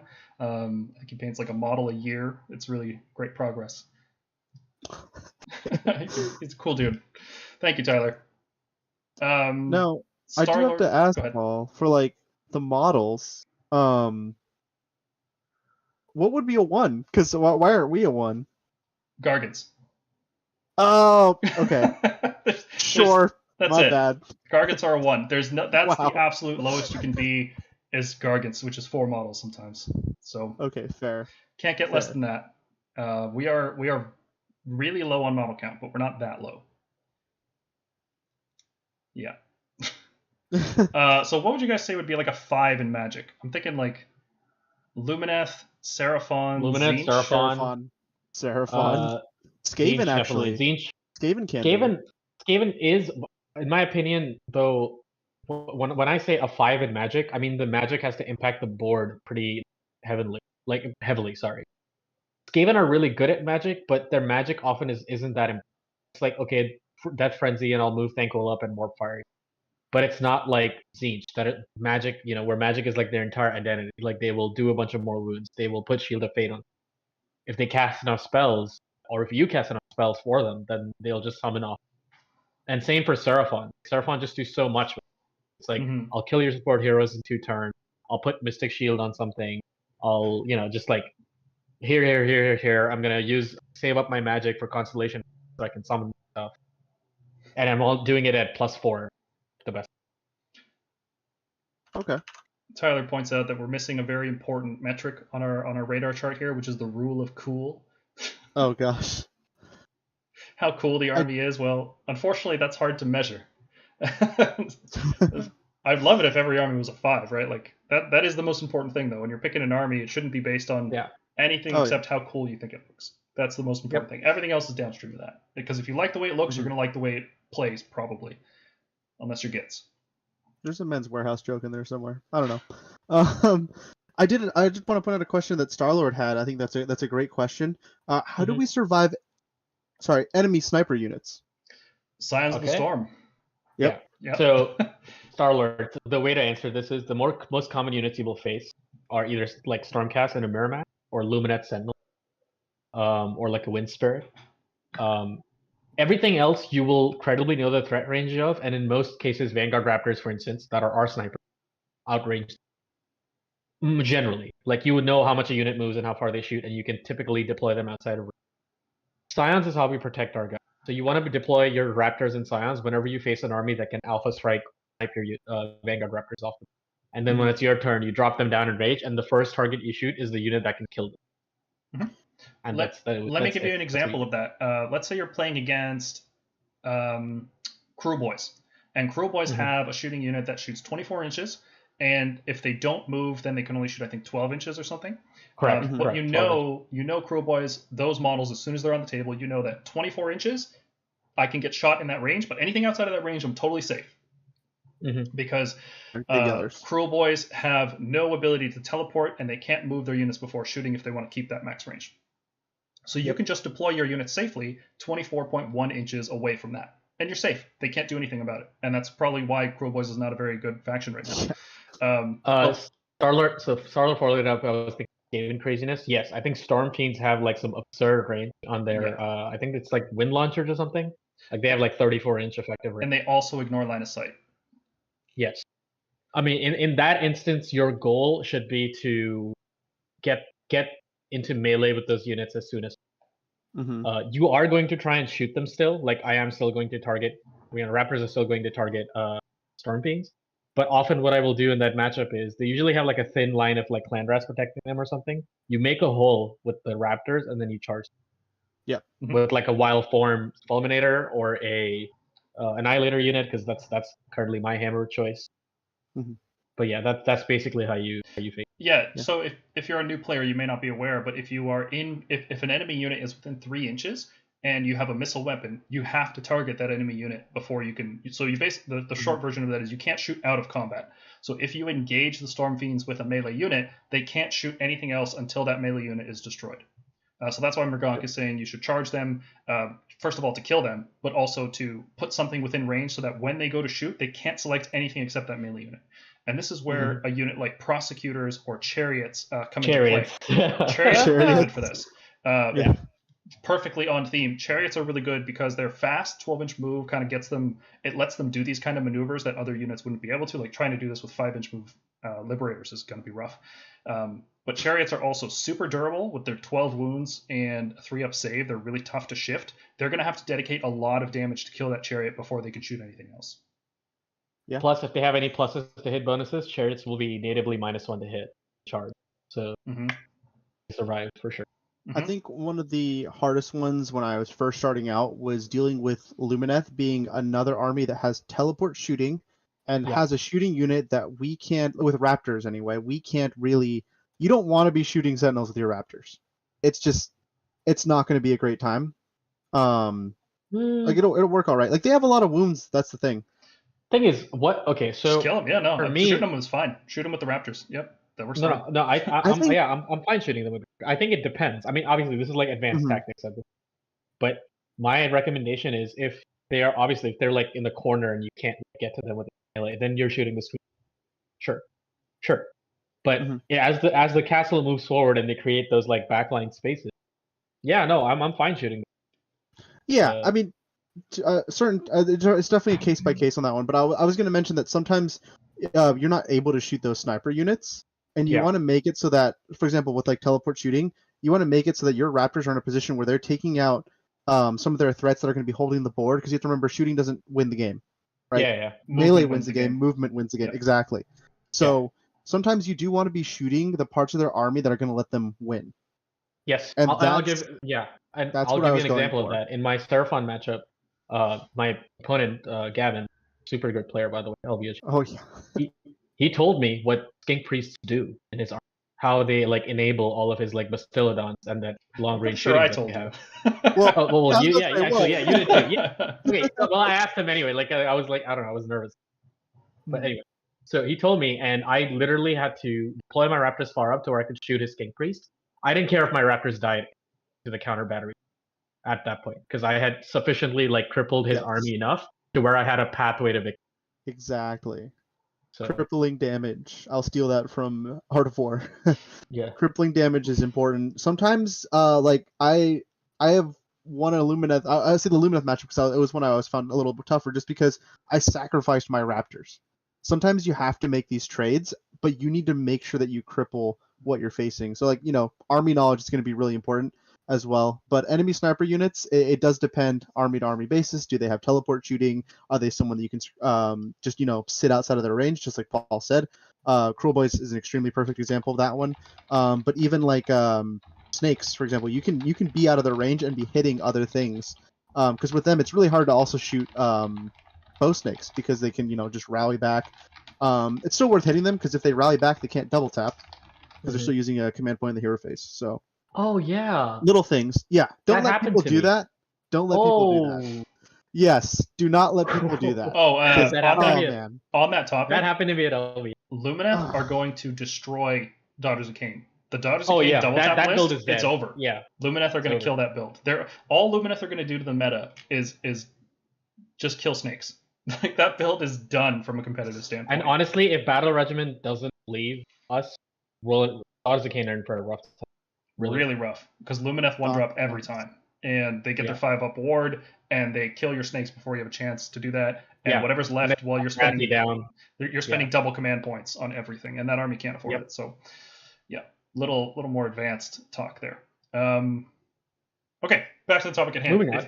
If you guys have any other questions, feel free to drop them in chat. We love to go on tangents. This is pretty much why we started a podcast, because we do this. By the way, Paul, did you intentionally make this graph a Thunderbolt? No, that's a happy coincidence. I did not do. The first one we did this for was. Oh gosh, I think it may have been Nighthaunt. We were just looking at how do we compare these different armies, and then we set this up kind of in a logical fashion. We've got our offense, and then our support, and then our speed, and then our defense, and kind of just flows like that. And it just turns out that Stormcast kind of looked like a lightning bolt over there. It's not bad. Oh man, totally coincidence. Yep. Well, dang! Now I'm wishing I put more of these in the slides for tonight. But maybe we'll do something. We were planning to do that current state of every army in 3rd edition so far. Maybe we could put these radar charts in there. Use them as slides. Yeah, that'd be cool to look at. Okay, maybe after the battle. Yeah, that'd be good. Right before the new season comes out. Okay. Battle Scroll next year. So prayers, I think Fire Slayers and Daughters of Cain are a 5 on prayers. Maybe Sons of Behemoth are it's a prayer-based army. Yeah. Sons of Behemoth are but Fire Slayers and Daughters of Cain literally revolve around. Corn is I would say we'll see what the new 3 book. now. Really? Yeah, it's a 3 now. Literally the 2 prayers that matter to them are Bronze Flesh, the Blood Tide. Corn can skip prayers and still be fine. Yeah, they like Blood Tide. They just really like. Yeah. That's true. Blood Tide generation is pretty core. I mean, it's a little bit like Translocate, though, right? It's still something that's pretty core. I don't know. It's not army defining. For us, Translocation's oh, you didn't take a Relic with Translocation? Probably should do. Mm-hmm. For them, it's for them, it's they don't need that. It's not army defining, but it's just helps what they're trying to do, especially with the new white dwarf. What about speed? What are we looking at for 5s and speed? Ironjaws, definitely. Ironjaws. I think Ironjaws for speed. Ideneth, maybe? They're very fast. Definitely. But Ideneth are fast, man. I don't know. No. Ideneth are really fast. Okay, so here's the thing, right? There's you have eels, you have sharks, you have Eidolon, you have king. Even their infantry, reavers move 8 inches. Yeah, Couple that, which is for infantry, we just talked about how fast Nighthaunt are. On top of that, they get run and charge on turn 2. And run and shoot, right? Run and shoot, and run and shoot, exactly. And when the other core half of your army, that's 3 more units, are moving 14 inches, that's a fast. I mean, when you flip tide, sure, because you can do that turn 1. No, if you flip tide, you retreat. Turn 1 is flip. No, you retreat and charge. Yeah. But infantry moving 8 and your cavalry moving 14. That's fast. I mean, yeah. If hex rates were a melee hammer, army. Well, hex rates would be nuts. Yeah, the only cavalry unit that's faster than them are Helon Windcharger. Yeah, Helon's good. We're gonna talk all about Helon, man. Helon good. Sorry, I said Helon too early. I mean Huracan. I keep calling them Huracan. Well, is there any other sub-faction in that book that's worth looking at? I don't think so. Okay. Metrica who? Mobility. What would be a 5 in mobility? I'm thinking Nighthaunt are really mobile. They might be the standard. Yes. Yeah. I think they have the most mobility tools. Yeah, out of it. Teleporting heroes, deep strike units, heroes teleporting other units with command ability, spells to teleport heroes. Yeah, retreat and charge, flying. So ridiculous. Yeah. It's just they can move where they want to be. They got to do it in an honest way a lot of times. It can still be they can go where they want. Mm-hmm. Defense, Stormcaster. Oh, sorry, are there any other high mobility armies? Maybe Caradron might qualify just because they're the Yeah, teleporting Yeah, just because boats. of built-in teleports every Yep. turn. The whole army can do it. absolutely free. Yeah, I like that. Sylvanet could be a 4, I think. Yeah, but say they don't really their whole. That was the other thing I was going to talk about. It was like Sylvaneth. They don't move their whole army. They're They don't, Yeah. but one typically unit. you can move 2 units a turn because Tree Lord do it by themselves, Tree and then you Lord can do can, it walk the spirit paths. Mm-hmm. So I would say they're fairly mobile Like because a the thing is 4, like if they were a horde army, I would say like if they had just had like a bunch of units in their army, I would say yes, their mobility is bad. Considering how elite they are, Kind of. I think their mobility is like a 4. Is that in Tree Revenants? Yeah, Tree Revenants are really good. I'm okay they're- with that. Yeah, 4 okay, sounds yeah, I right. could see a 4. They're just above us for sure. Because I was gonna say we have a lot of similarities, but they definitely they take a cut. Yeah, it's like yeah, exactly like it's like we want to be dropping 1 unit and we can maybe wild form translocate another unit. It's basically on. If our Vanguard stuff was good, maybe we'd go up to like a 3.5. Yeah. If it was meta, we could be a 4, but here we are. Defense, Stormcaster a 5. I've made the case for that. Slave I think Darkness. Nighthaunt are a 5 as well. Nighthaunt are a 5. Nighthaunt are a 5. Do you think we're a 5? I do, dude. We have amazing we have saves. a lot of we save defense. stack better than anyone. We can get 5-up wards. We can get 6-up wards. We are a very good defensive army. We're tough to take down. Like you face Stormdrake. I mean, we're the tough. Gardas. I would have said 4. I think it's because I just think like we lose units. Like, yeah, we have That's good more defense. sustained, though. But yeah, I know. We talked about like. I think just that has more to do with model count, total It's in wounds, wounds. rather than defense. I think A yeah, little more. maybe it is the place to put it in sustain. But I feel like even if we get a unit on a 2-up save, just because of our low model count, any attacks going through is so incredibly dangerous. Like Annihilators with shields, a 2-up save Yeah. unit, And but that's only 9 wounds. if they had 12 wounds, if they had 15 wounds, then that would be a ridiculously good unit, right? But like we have high defense, piddling wounds, let's say. Can't really take hits. Like when we take a hit, it sucks. We are good at taking hits, but as soon as we take it, it sucks. Yes. Like losing a Drake sucks. Losing a Dracoth is awful. Really. No, really absolutely. risky. Okay. I think up there is Slaves to Darkness. New Slaves is pretty defensive. You know, I don't know about that. I'm looking through their book, and I think Stormcast still just do it better, like significantly better. Not like, they're bad at it or anything, but it's like when I think of really like armies that you just have to load buckets of dice into in order to kill them, it's like Nighthaunt, Nurgle, and Stormcast are the 3 that I think of. And looking at Slaves, I'm like, they're not going to be like any of those 3. They're going to be more durable than most armies, but not on the same level because like they lost their save stacking that the Chaos Sorcerer Lord gave them, and they can get 6-up wards, and like some of their units, if they're Zinj, can get 4-up wards against missiles. No, I don't know. Okay. I disagree because I think because what used to happen was they used to get demonic power and used to get the Sorcerer Lord, essentially the Lord. Carl's like, hold my beer. Yeah, no. But now when you have 2 wizards in there, putting a Mystic Shield on a Chaos Knight unit, combining that with all FD is going to be incredibly impactful. You're talking about a 1-up save unit with a built-in 5-up ward save against mortals. Yeah. I think that at least qualifies as a 4.5. Like I would qualify that like just before. Yeah, for sure. They're durable. Well, mortal wounds are a different thing. They're just effective health, right? Like wards against mortal wounds are effective health. Yes. So that goes more into but what I'm saying is like in Stormcast, like in most builds, because like let's assume you're not running a Gardas build, which I haven't since it came out. Even chip damage mortal wounds matters. Yeah, it does. Mm-hmm. For them, it's not going to matter because you combine that 5-up mortal wound save with a 4-up rally, and it's like their defense is, in my opinion, just below Nighthaunt. Their sustainability is definitely at like a because that 4-up rally alone gets. Oh yeah. Yeah. But that's what I'm saying is like Stormcast is just better enough that it's worth like half a point. So Stormcast might be a 5, Slaves look like a 4.5 or like higher end of a 4. It's like if we look at our tier list, they'd be like an A+. They wouldn't be an S, they'd be an A+. Mm-hmm.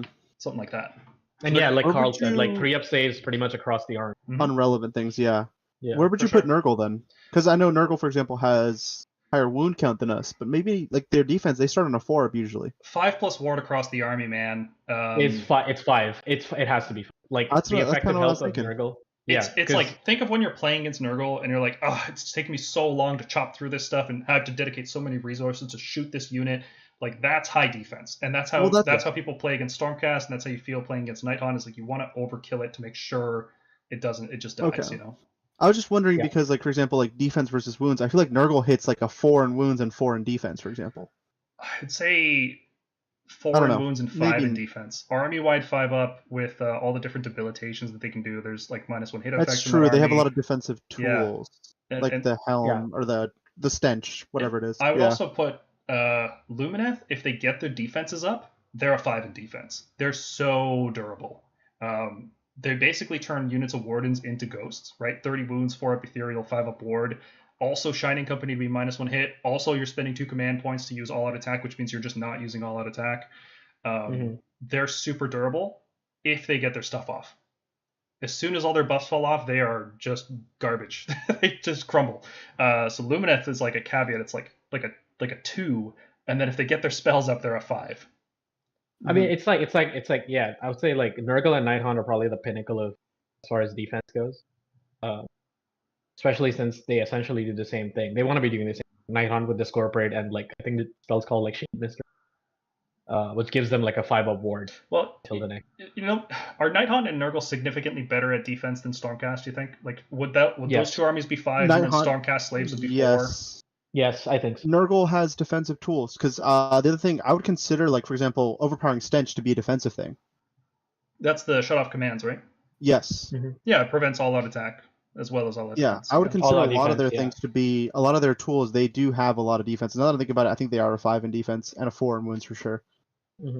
I think we're great at defense. I just think we're a step below. I don't think Okay. we're Nurgle and Night.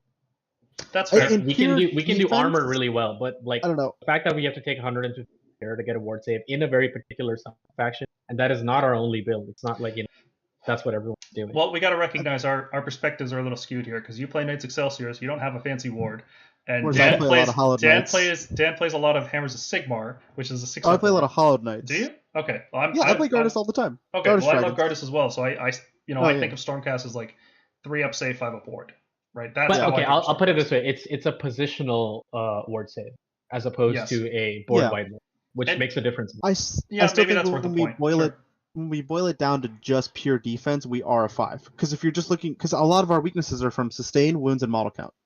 Right. Yeah, I think so that's- if- I would say we're a 4.5, but it's fine. It's not Okay. that much of a difference. I think too. Anyway, if we were a Yeah. 5, but you looked at the other categories, you'd be like, oh, it makes sense why Nighthaunt and Nurgle might seem different, even though their defense is rated the same. I was gonna bring up one thing from the chat. I know Carl just brought up armies getting access to turning wards off. I think this is not an issue at all because, for example, we've looked at Harridans. We talked about Harridans. Harridans turn off wards, but they still do less effective damage than Blade Guys. Yeah. Because it's not just about the feature of turn off ward. That sounds like, ooh, so great. But let's be real, like not every army has wards, relies on wards. As well as sometimes the damage just matters. Like we don't have anything that turns off wards, but no one would say that our damage isn't good enough.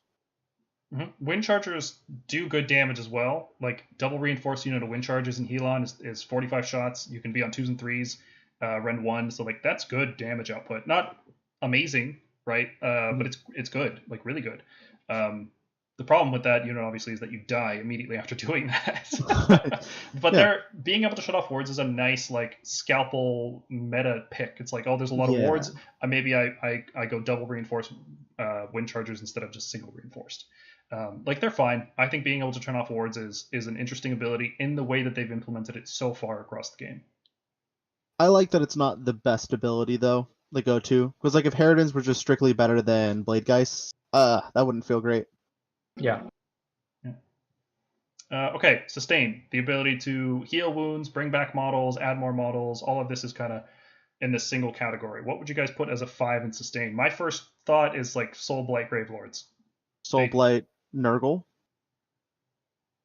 Their summoning is decent, and sustain, Slaves of Darkness would be good in sustain. I think Nighthaunt actually has pretty good sustain. Like, the Guardian of Souls are going to be resurrecting.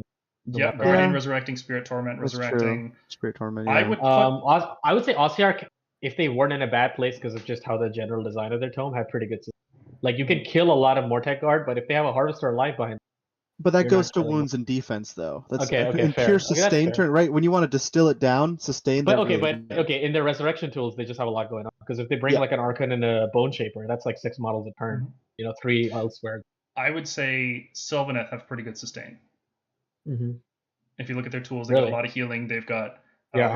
reviving models with their. Is it the Riders or the Seekers? I think it's the Seekers that revive stuff.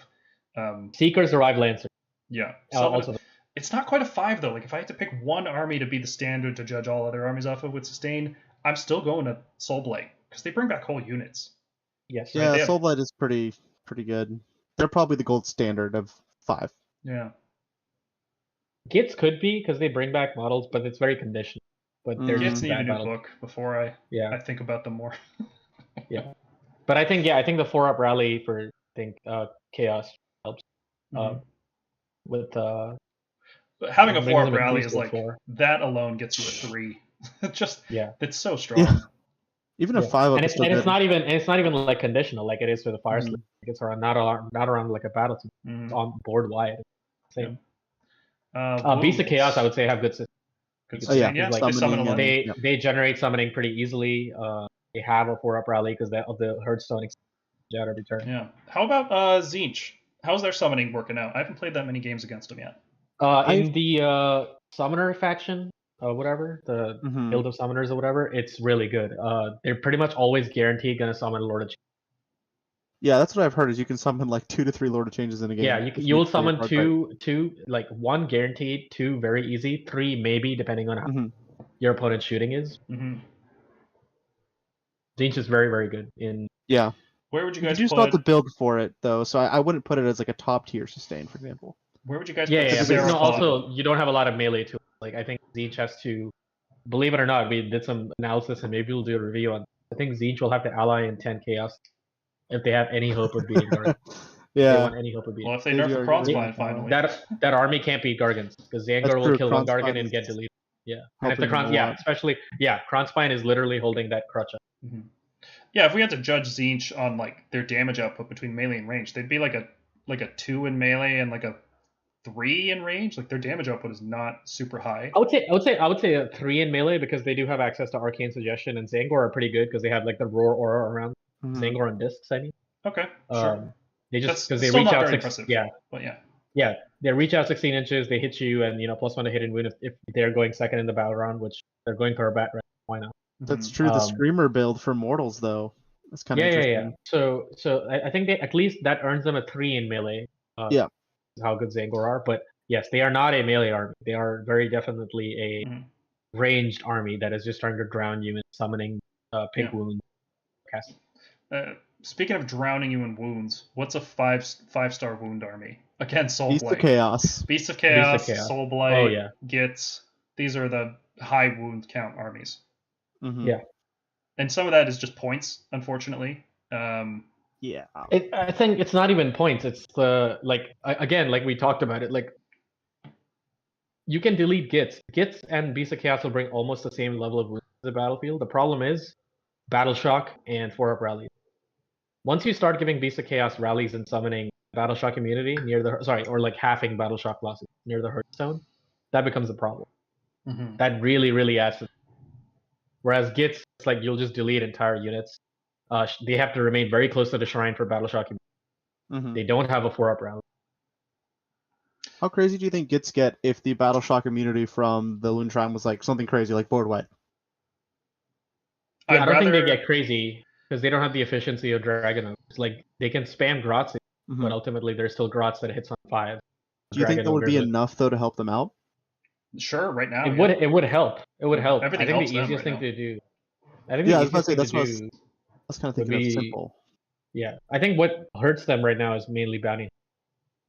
Mhm. Because they don't have options like Dragon that are I like just what you immune talked and about where we have reverse hunt scroll, where instead we endangered have species. Endangered species of the mortal. where they're immune to battle or to bounty hunters for being endangered species. Yep. Just add all the Grots to it, add all the Cruel Boy battle line to it, and add all the Crypt Ghouls from Courts to it. Yeah, that'd be cool. What about Mortec Guard? You think that'd be crazy? Nah, Mortec Guard is still good. You're not, You think they don't need unless to you're be a monster with a species? roar, you're not killing. Okay. I was just curious. What's the You being lowest, the OBR expert. lowest wound count What? army? Lowest? Yeah, you have to pick like the one for low wound counts. What army has the lowest amount of wounds? Do you think in a 2,000 point list? Might be Sylvaneth. Yeah, I'm thinking Maybe I would say Ivaneth? Sylvaneth or IDK fairly show up. IDK really?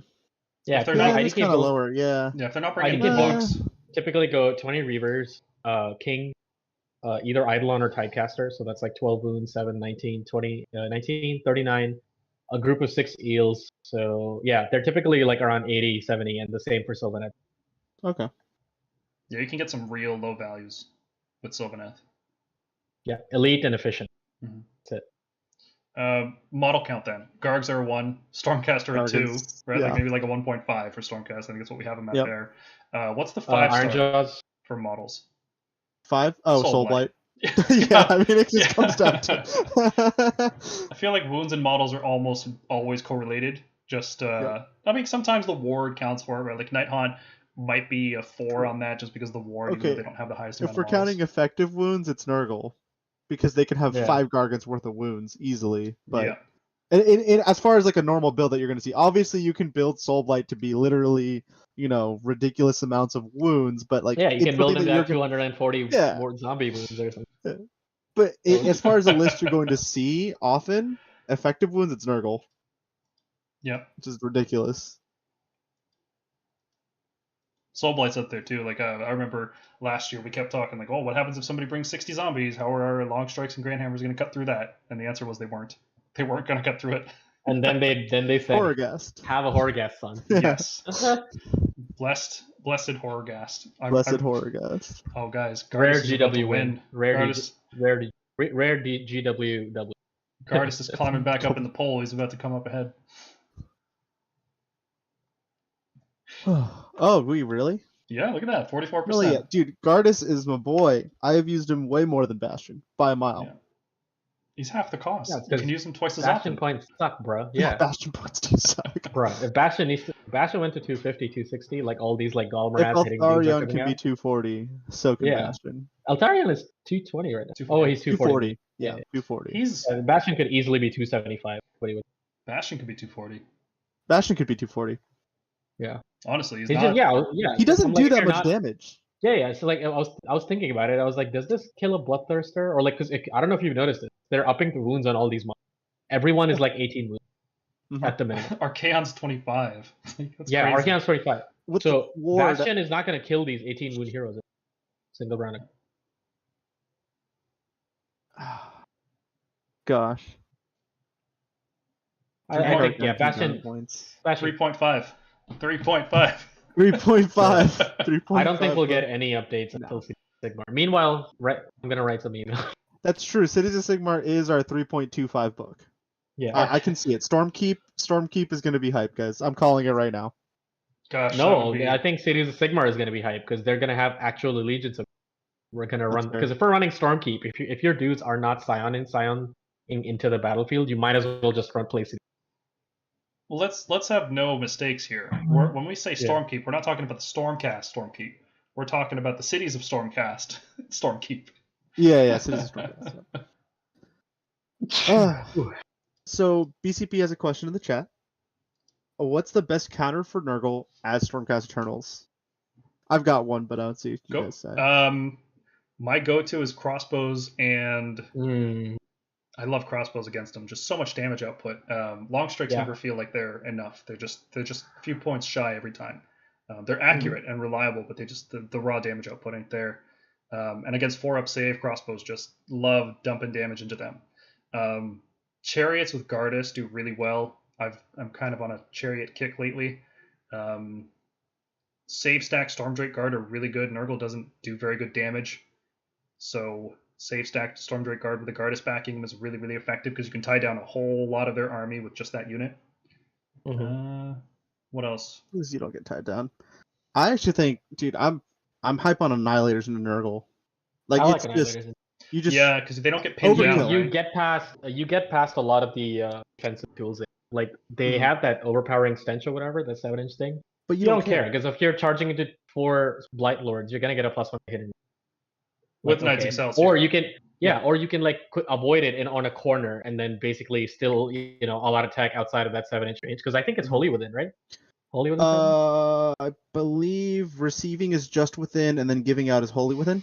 Yeah. So That's one what of it the is. two. It's I something know weird. I piled outside of that 7. Basically, I charged within 7, piled outside of 7, and then I was able to issue command. Yeah. I was like, and the mortal wounds feel nice because Nurgle has a lot of defense, but when you're able to like chip them, it adds up over the course of. Yep. And I love Annihilators into them. Yeah, -2 rend, 3 damage. It's not Oh to yeah, like. that's my favorite. And then you have backing you can either bring dragons or you can bring chariots. And Paul just mentioned how good chariots are. Yeah, Nurgle doesn't do a lot of damage, and when you give them -1 hit, they're doing even less damage. Yep. So you can pin them very effectively. They don't retreat and charge or anything. Night Judicators do really well. One part because you get Griffhounds, which can really hurt them if they try to preserve Deep Strike charge you. But also Rend 3 cuts through their save completely, which is really nice. So really reliable damage output. But on their own, Night Judicators have kind of the same problem Long Strikes have, where their max damage just isn't that high. So you have to supplement it with something else. So crossbows do really well. I also think, I mean, once we get out of the Puscoil meta or whatever, I think Bounty Hunter Vanquishers do a number on Plague Bearers and like for the cost, like for how much it costs. 125 points does like way more than it's worth. Yep. What else is good? Gardas is good, right? They're not a high damage army, so when you just good. Increase your effective health by 50%, your staying power, your impact on the battle is a lot higher because they're struggling to kill 5 liberators sometimes, right? Like all they can do is charge your screens and kill your screens and then charge you the next turn and hope to do more damage. But when they don't even get past your screens on the first charge, it's like, this is not a good game for the Nurgle player, man. I'm trying to think of one more thing that's good against Nurgle. Stardrake. Could. There were 4-win models. You could on 5s. Pile starter. Goblin that's why I like dragons into the little blight kings. Like once we get past flies, the dragons like yoinking them is actually kind of nice. On a 5-up, it's not every time, but it happens often enough. I just like dragons in general under them, but with the Gardas Ward on a 4 block of dragons, you're at 54 effective wounds. It's not as good as Nighthaunt with their 90 effective wounds, but what are you going to do? What are you going to do? Yeah, that's a bunch of good counters against Nurgle. All right, you guys ready to wrap up the stream? Yeah, I think. Yeah, 4 dragons with Gardas, dude. It's good. I can't wait for dragons to get just a little bit of points tweak, like just. Sure, like we're not 30. going back to 285, but if we they raised them by nearly 60. It was 55 30, points. 30 is a good comp. Whatever, so, like 30 points is a good comp. Yeah, give me even 20 points. It would make a big difference. It really would. It doesn't sound like a lot, but yeah, no, it would. Even in my list, because I'm trying to like incorporate some dragons, because I haven't gotten a chance to play. Because I did want to spam them like everyone else. I kind of do want to play them. They're in my. We'll see. Dude, I'm just saying, like. Old dragon spam still works. Like Gardas dragon spam still works just fine. It's still good. It's not. I don't know if it'll go 5-0. Kron Spine exists. Yeah, Kron Spine exists is a problem. I think. Goodness. Lumineth are going to be trouble for Drakes. Yeah. Yes, and the Seraphon has always been able to deal with old Draconic Onslaught dragons, and I think they'll. I don't know. I found Seraphon to be very vulnerable to Draconic Onslaught dragons. Like I never had an issue in that matchup. That was like we had like that was the matchup where I felt comfortable like, oh, I have a mortal wound, so I'd literally get past your 2-up save. But I just think like overall they just had a lot of tools and efficiency to keep like adding damage over and over to their dragon spam. I'm not talking about Gardas Crossbow. Yeah, I'm not talking about just talking about pure like I don't know. I always just ran Gardas with dragons anyway, but neither here nor there. We'll get there. Just give me some points, GW. Just Nurgle can also like I think withstand because your dragon breaths are pretty swingy. If you're not swinging high, Nurgle can withstand that onslaught and then eventually bring them just with disease. Yeah. Yep. Yes, they can. All right. Let's wrap it up tonight, guys. 2 hours. We finally did a stream under 3 hours. Good job, team. Under 3. Thank you everybody for tuning in. If you have not already seen, we have our Painting Lord Commanders contest active. Feel free to jump into our Discord, drop your Gardas or Bastion in there, and have a chance to win fabulous prizes. Yeah. Join our Discord. That's the one. Yeah, for starters, join our Discord. It's the best. Obviously, I'm biased, but we have really good free. conversation in there. Yeah. Honestly, like, oh, man. It's great. So thank you everybody for tuning in. And since Jack's not here, I'll tell people to hit the like button and the subscribe button and the bell button and you know that stuff. I don't like doing this part. This is why we have Jack. Thank you everybody for tuning in. Thank you for all our supporters on Patreon and on YouTube. But really, just thanks everybody for watching. I'm always worried that these are going to be boring, but somehow people find them interesting. So really grateful for that more than anything else. Yeah. Thanks, guys. See ya. Have a great night, everyone. Okay.